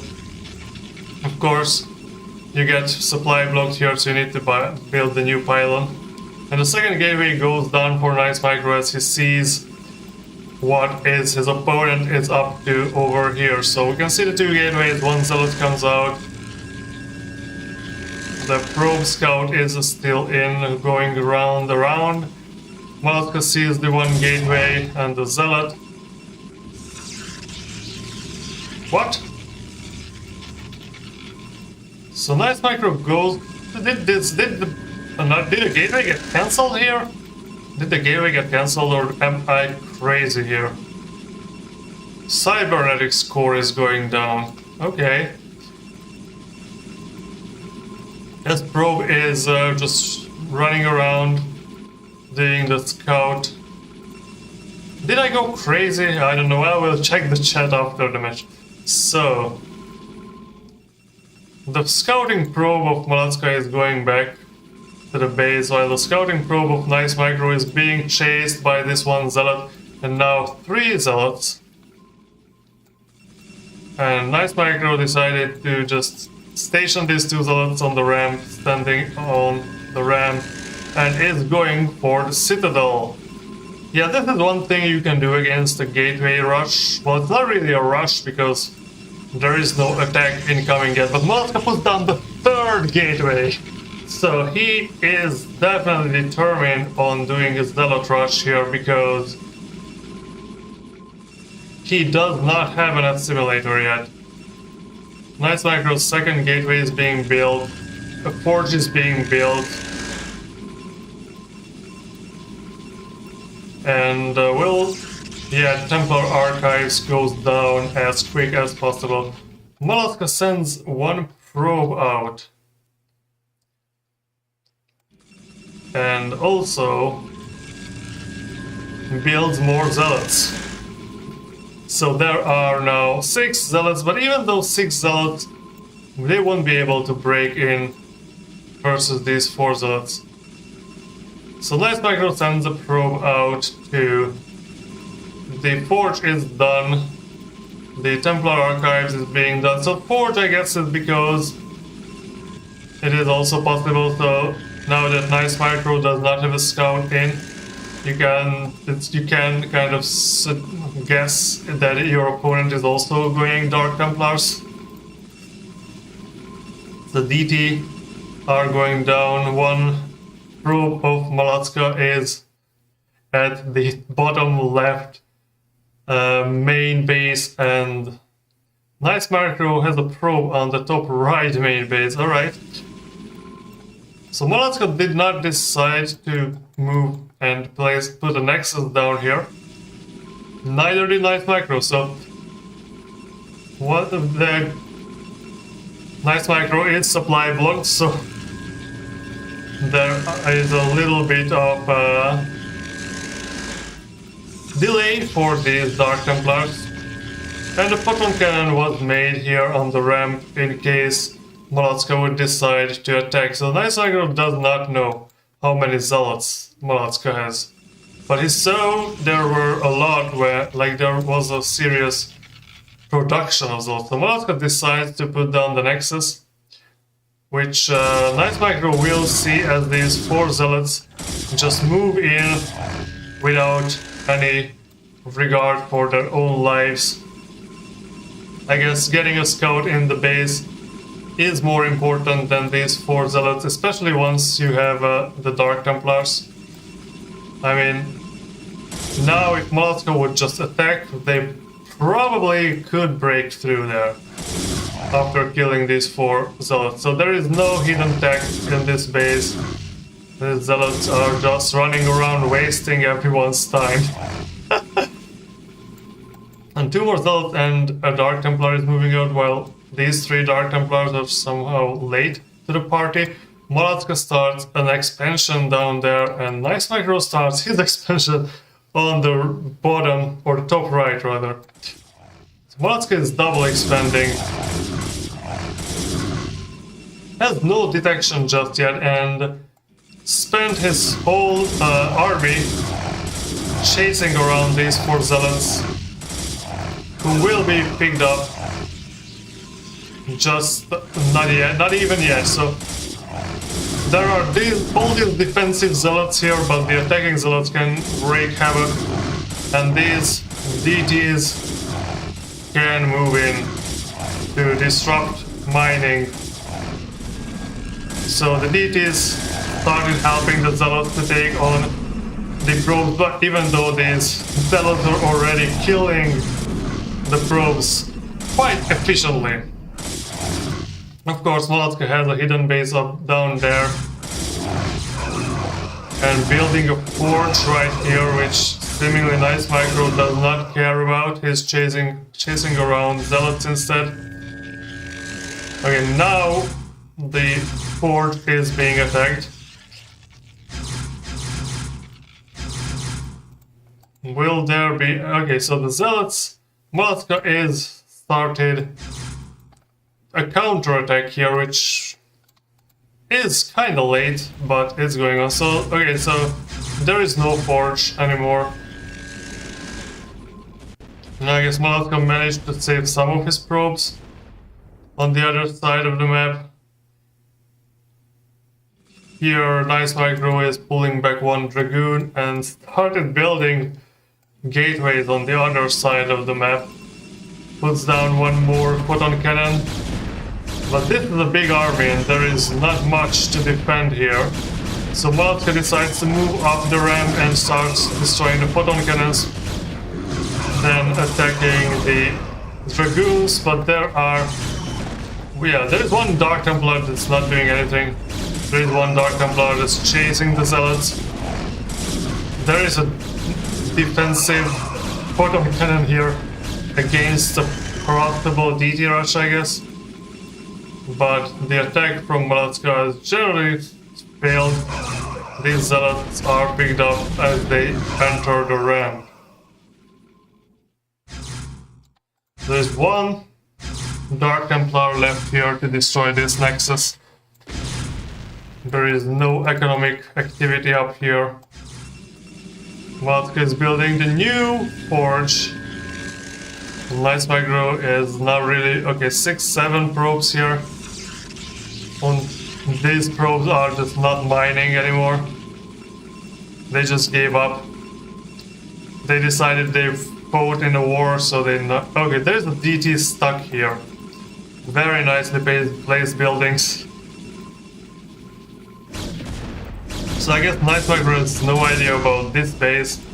Malatka is putting up the photon cannons. Would make more sense to defend at the ramp, but I guess he is confident that he has enough time to rebuild while Nice Micro's army is occupied on his main base, destroying every building. Malatka is at 12 population with 90 supply, I guess. So, surprisingly, the match is not over yet, so probes started to mine again. The saturation here is just ludicrous. These probes, for some reason, all mine from the bottom 5-6 minerals and ignored these two. Well, I guess someone mined from this top, but then went to work at the refinery instead. So at this point... Okay, so Nice Micro finally finds Malatka's hidden base, to which Malatka responds by buying more photon cannons. To which Nice Micro responds by expanding to the natural of his hidden base. So of course you have to clean this up, you don't want any surprises coming your way. And Malatka is already having like 4 cannons here and 2 in production.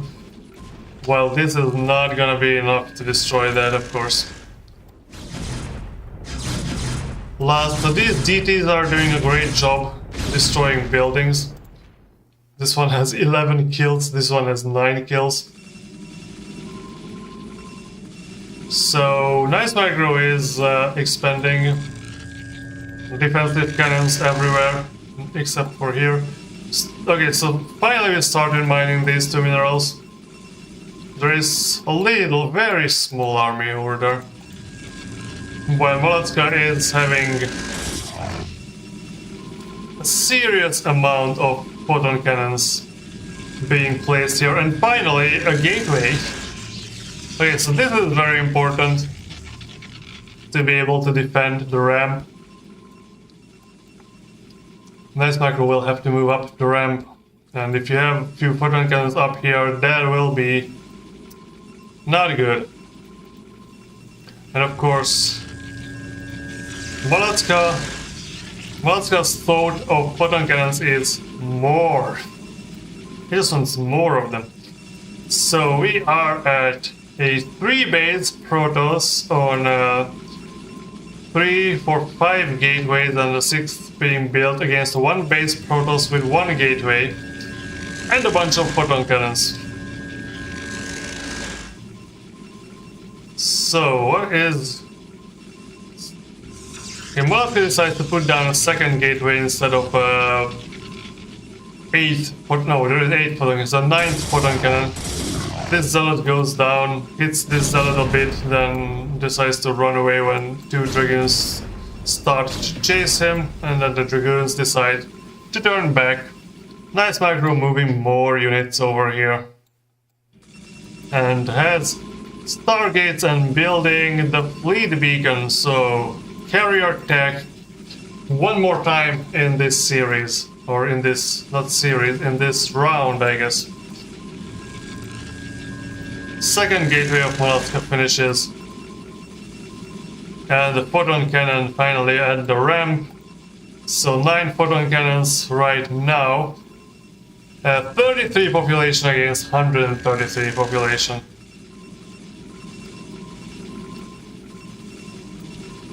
And Knights Micro finally takes the natural base here. Natural expansion.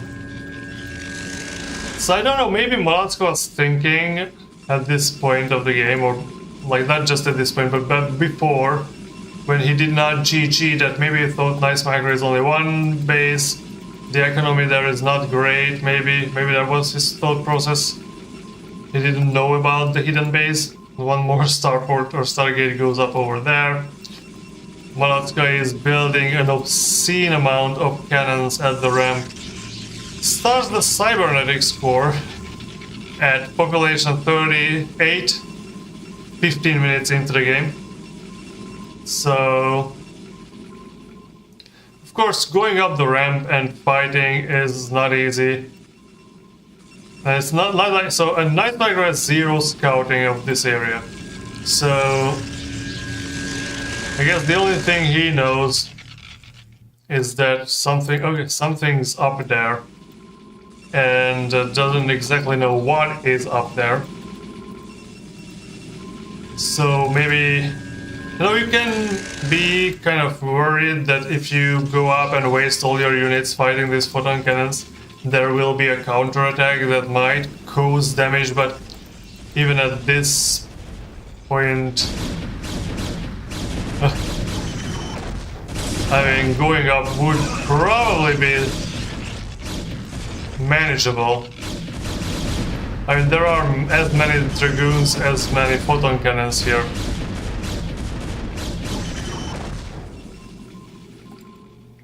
One, 2, 3, 4, 5, 6, 7, 8, 9, 10, 11, 12, 13, 14, 15, 16, 18, 19, 20 dragoons versus 1, 2, 3, 4, 5, 6, 7, 8, 9, 10, 11 photon cannons.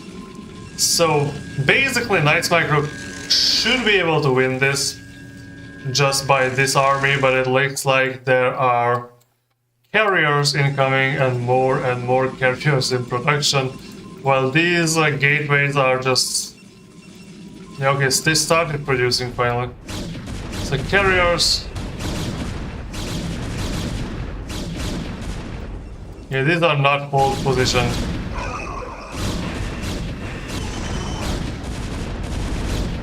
Carriers start to harass the photon cannons, but they lose their interceptors quite quickly.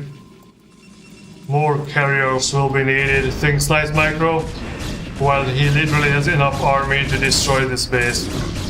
So he sends the zealots up, and finally the dragoons start to move up again.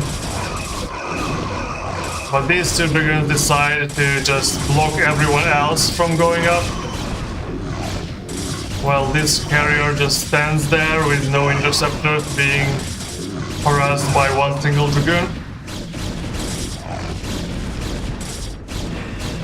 Malatka is doing the best he can with his army. These hero Dark Templars fall. And basically Knights Micro's army here got decimated. He's trying to move up again. The dragoons move up. So now they are just sent up with a single move command so they don't get stuck here attacking. But they move into the photon cannons without any consideration and get obliterated. Oh no, Nice Micro, what are you doing? Maybe I was wrong when I said 20 dragoons can kill 11 photon cannons. They definitely cannot.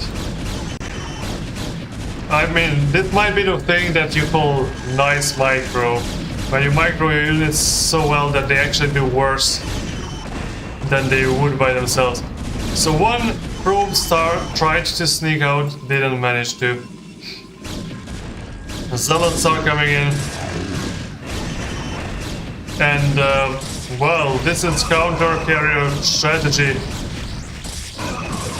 And one carrier gets killed by the Corsair.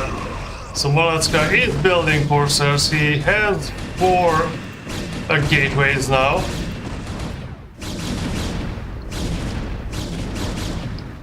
These dragoons go up against the carriers.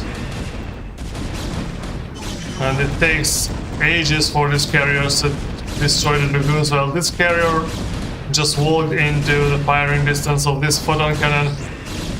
Not nice. Oh no, the zealots go in, get obliterated by the photon cannons, but the number of photon cannons have been greatly reduced here.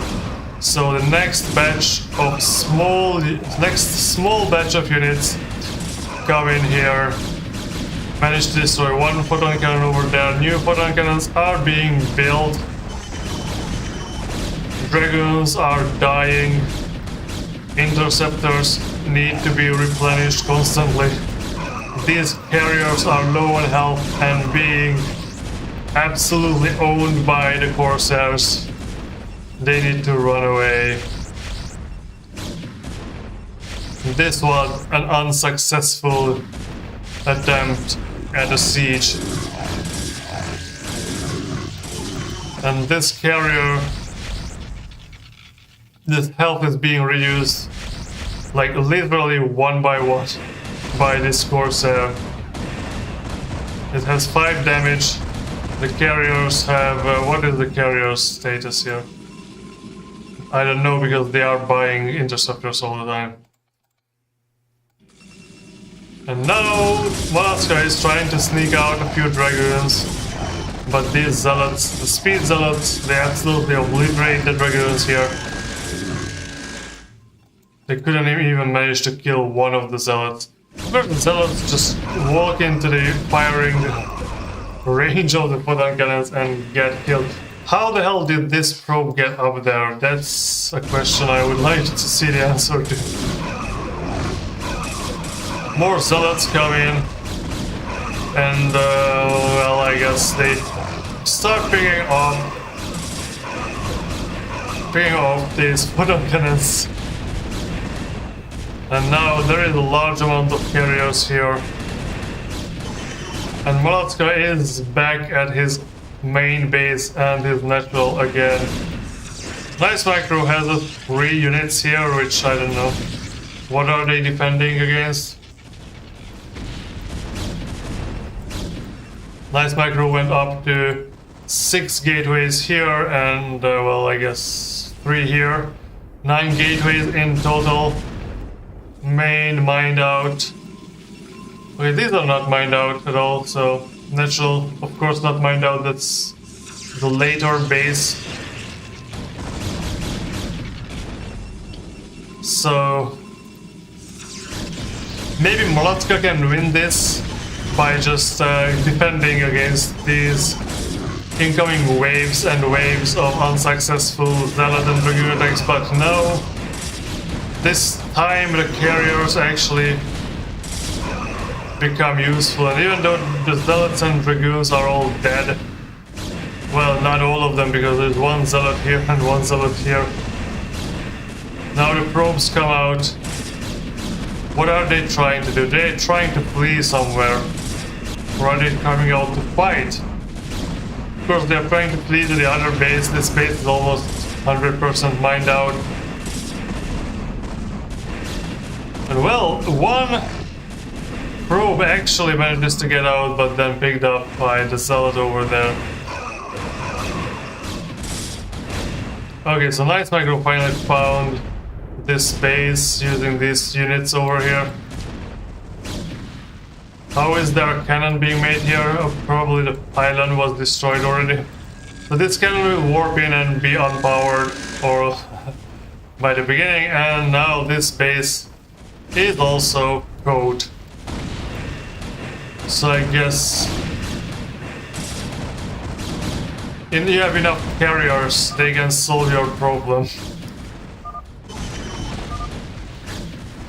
Alright, GG indeed.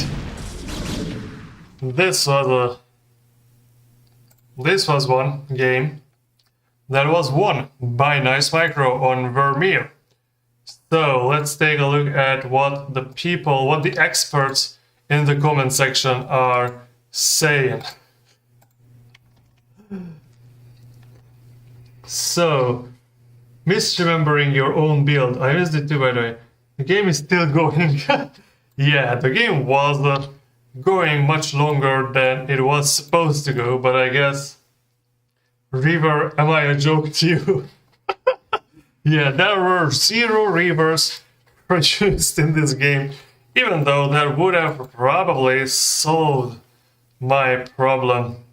But I mean, why would you want to fight cannons with rivers when you can fight cannons using carriers? Am I right or not? Alright, so next map, Sylphid 3-player map.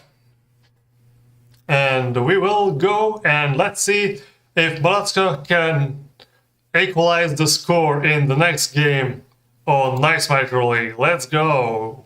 You got me let go, yeah. I think that we've all had enough. Sick of dealing with the old plan. They know that we're calling it bluff. Hey, I think that we've all had enough. Sick of dealing with the old plan. They know that we're calling it bluff. You got me let go, yeah. I think that we've all had enough. Sick of dealing with the old plan. They know that we're calling it bluff. Okay, so let's start the game here. Nice Micro versus Balatska. With Nice Micro in the lead, and we are on a 3-player map, so Nice Micro will be up there and Balatska is down here on the bottom right corner of the map. Let's see what strategy will they play this time. So here we don't have a ramp, so that will require... Well, but this entrance is quite narrow, so even though there is no ramp, you can still try to defend over there.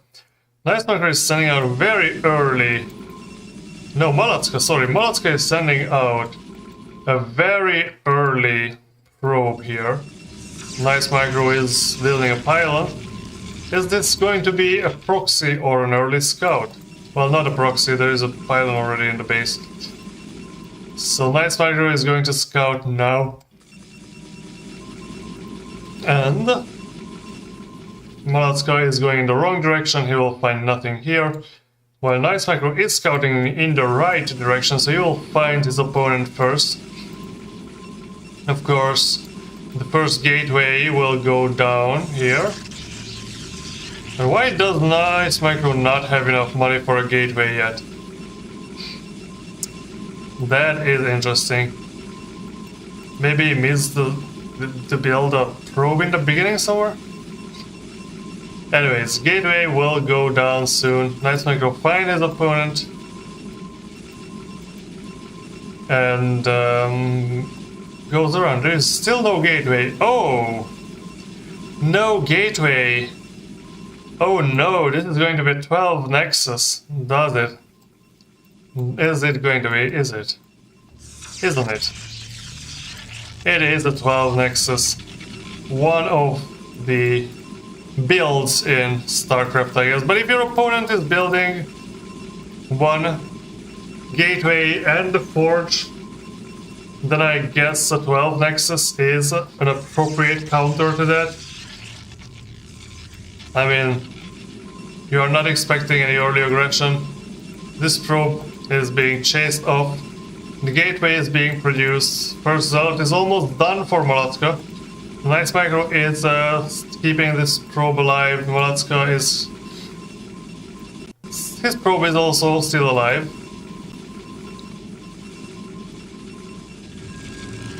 There is a kind of a chasing game going on. So Molotka decides to do an offensive gas build, which is... what is it good for when you are buying zealots? So Nice Micro puts down the second gateways, and there is still no zealot production over here. Okay, so the first zealot is incoming. And the probes move here.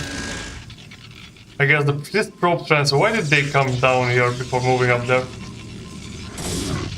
Third gateway goes down. And the first zealot is just started being produced. So what is the probe micro gonna look like here?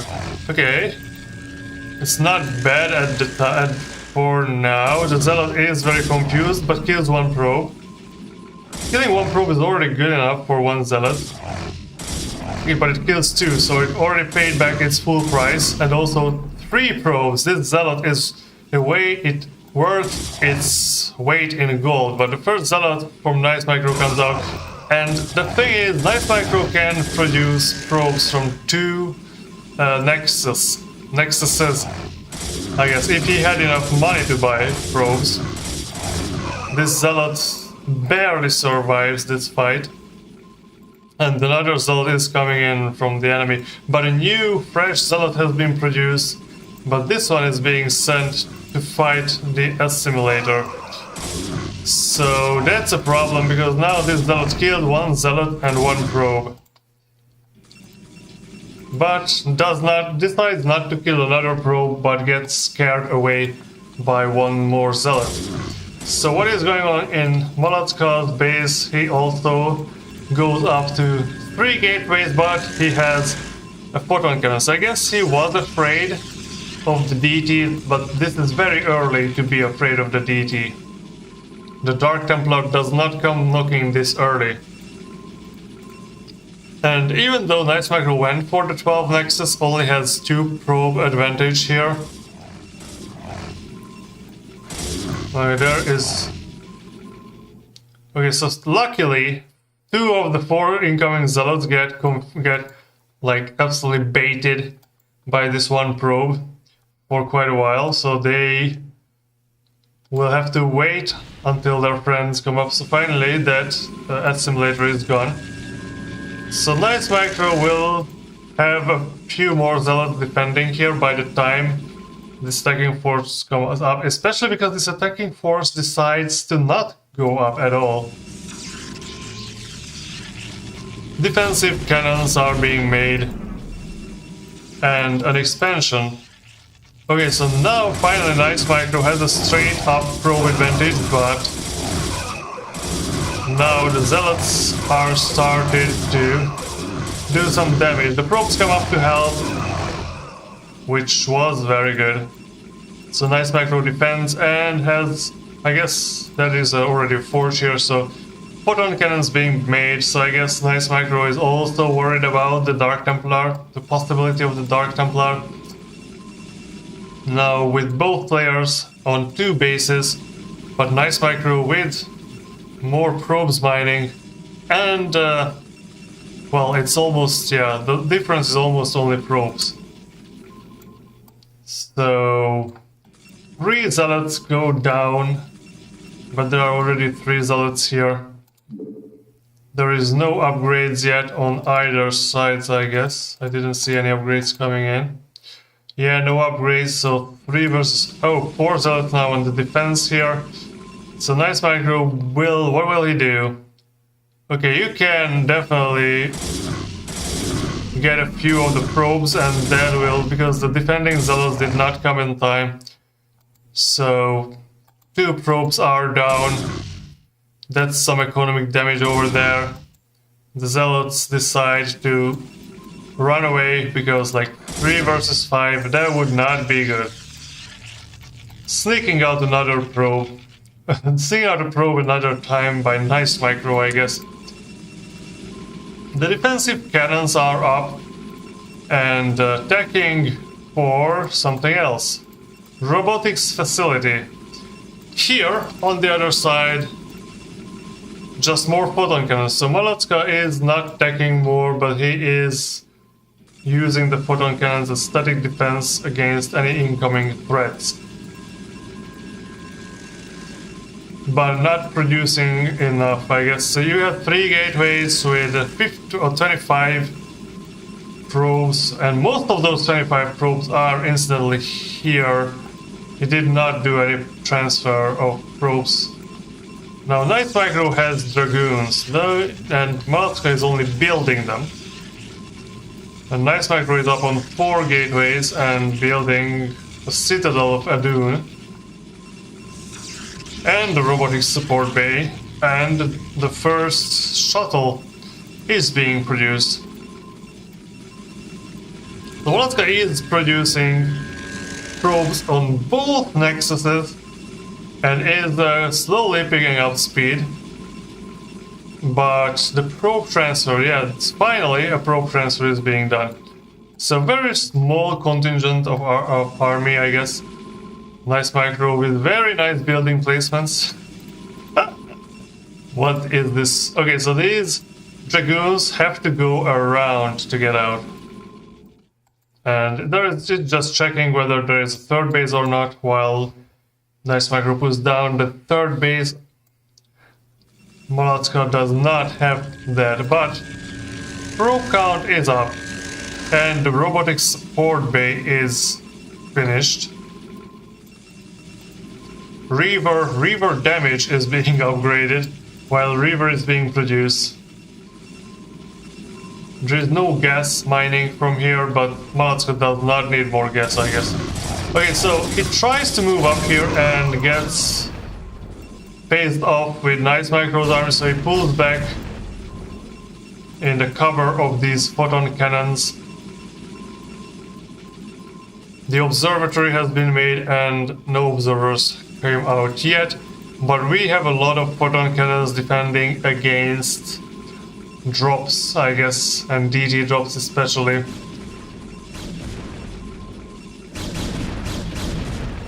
Some zealots decided to run into the fire of the enemy, and now, oh no, a little teasing each other, I guess, but no one wants to engage in the battle here, it looks like. Molotka could definitely try his luck. He has the bigger army here. And a newer army too, so less damage was taken by his units. And the Reaver is coming. Another Reaver is being produced over there. Nice Micro is getting more gateways and starts to move again. So the Reaver is there. Oh! The Reaver got picked up on time. But now the shuttle is being chased. Oh, the Reaver got into the red. But at this point, I guess, the Reaver did not really do that much damage. But by enticing the enemy to chase the shuttle and the Reaver, it actually spelled the death of some of Molotka's units.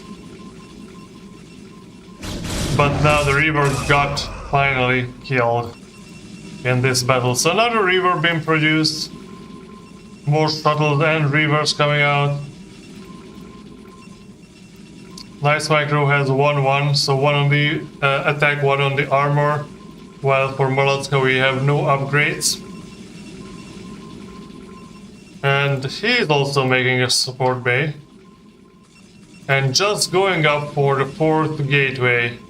Even though it has like what 12,000 or 1,200 minerals, building a shuttle. Is shuttle speed being researched finally? Yes. Okay, so that will make it much easier to micro. And another robotics facility goes down with the observatory and additional pylons. And the probe was going out to look for a fourth base location.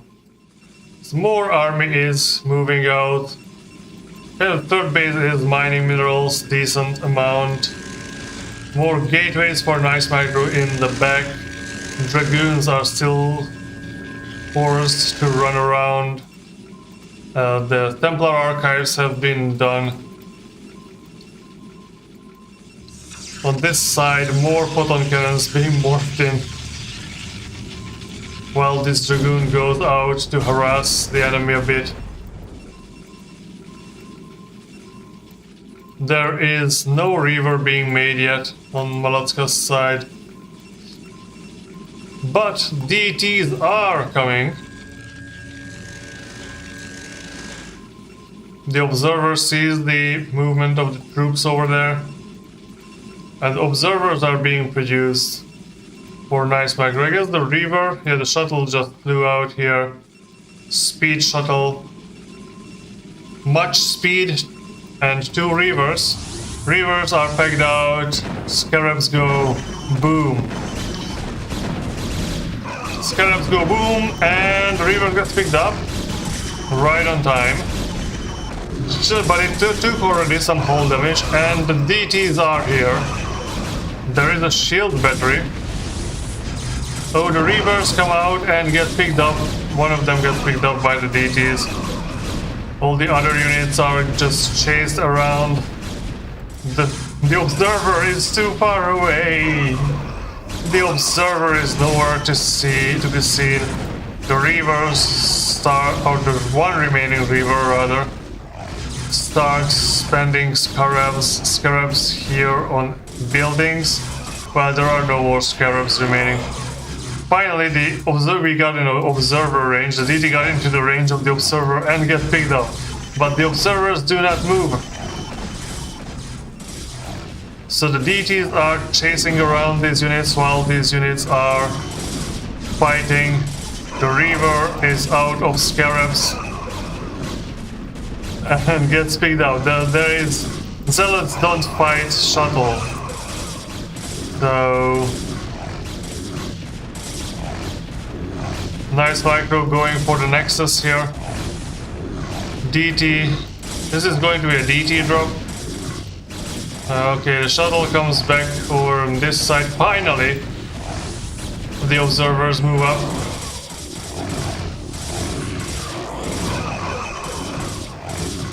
And some nice Reaver shots will... Oh, the Reaver! Okay, so Malatka almost cleared up the attack here, but lost the Nexus, and more units are coming in. And now, before the observers are too far away, now the observers are all here. Even 4 of them. So Malatka is sneaking out a probe over there. Behind nice micro's hidden expansion. Well, it's not really that hidden. Reaver versus Pylon. Not the best use of the scarabs. How many kills do we have on this Reaver?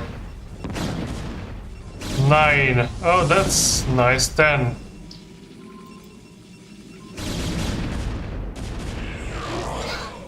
Alright, that DT hurt the Reaver a bit.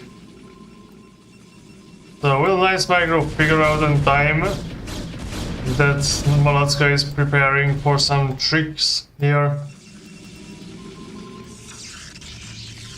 Well, I guess Gateway and the Photon Cannon at the third base does not hurt. This shuttle is still empty, there is still no Reavers produced even though there is a support bay.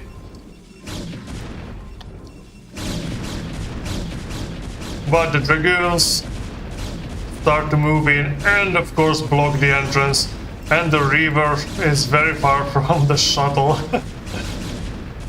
Oh no. The Dragoons are blocking the entrance and the Reaver is just... I don't know. Bumbling around here. Not that it counts that much because Malatka has not much left here. Oh, there are 2 more Reavers coming in here, so I guess the hidden base have not been found out by the time the game have ended.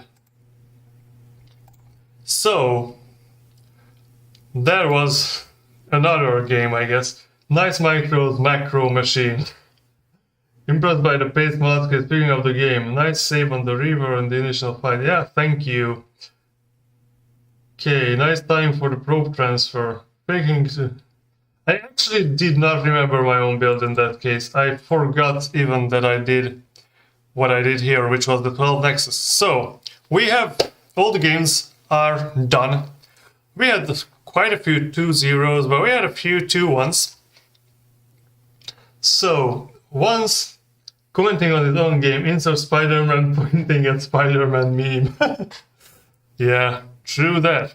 Okay, so now that we are back here at this screen, once I press the button to go back, the software will start calculating the optimal solution for the next round. So once we click that, there will be a little freeze. It will consume all my CPU power. So let's do that. And let's see when... Okay, actually, we can still move the mouse, which is kind of nice. Of course, we will get the next round's matches listed, so everyone will know who will they fight in the next turn, I guess.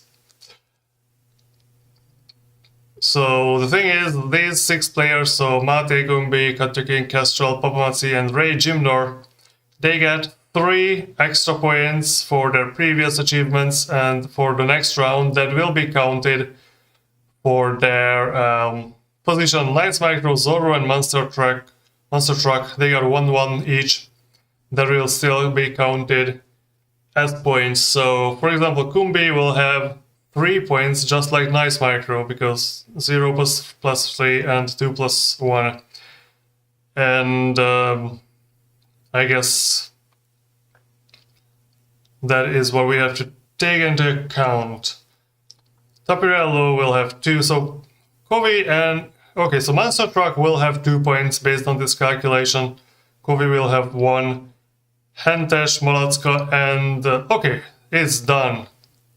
So second round, we can see that, okay, so Pemate, Katja, Kean, they will play each other.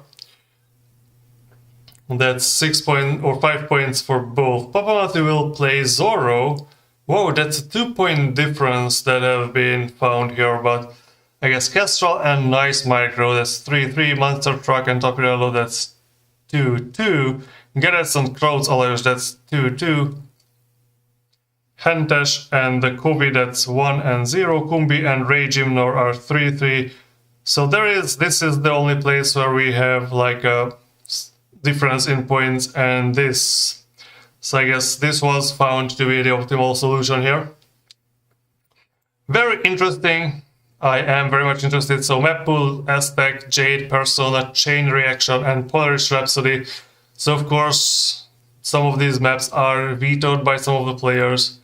So for Mate and Katja, we will have Aztec, Jade, and Persona. But for some other people, oh, Aztec, Jade, and Persona. Aztec, Jade, and Chain Reaction here. Aztec, Jade, Chain Reaction here. Geresz, Krauts Alliance will also be Aztec, Jade, and Chain Reaction. Kovi and Hentes will be Aztec, Jade, and Persona. And Kumbi, Ray, Jimnor will be Aztec, Jade, Chain Reaction, and Karoi and Molotska will be Aztec, Jade, Polaris Rhapsody. So there will be Polaris Rhapsody if this game goes to game 3. So, is there any kind of... what are the guesses we could guess who would come out on top of these games next week? And I will send out the pairings to each player, or I mean everyone who is playing, without spoiling actually the results for those who haven't seen the results yet. So Yeah, maybe I will have to just cut this off so we don't see the result here. So I am very much curious about this matchup. So our Terran player have a kind of good results against Zerg, and our Zerg player has a 50-50 against Terran. That would be interesting.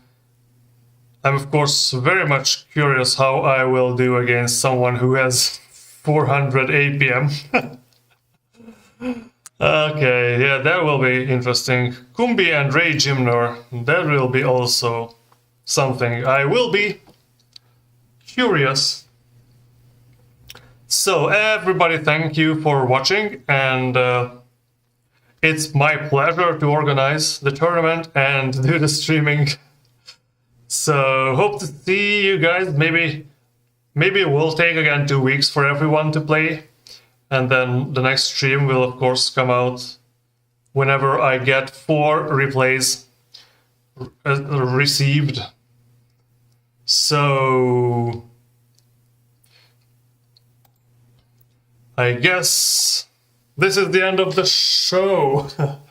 Thanks everyone again for joining. Don't forget to give a like to this stream if you watched this long, because I don't know, maybe that counts for something if you get likes on your videos on YouTube. Anyways, so thanks everyone. Thanks for the participants for the interesting matches, and waiting for the replies for the next ones. Everyone, thanks for staying, for watching, and have a good weekend. As much as it left for me, nothing's left of this weekend, so it's already Monday. All right, have a good one everybody, and see you in the next stream. Bye bye. What keeps you up at night, yeah? Make all the demons quiet, yeah. We were built to thrive, yeah. I think that we've all had enough. What keeps you up at night, yeah? Make all the demons quiet, yeah. We were built to thrive, yeah.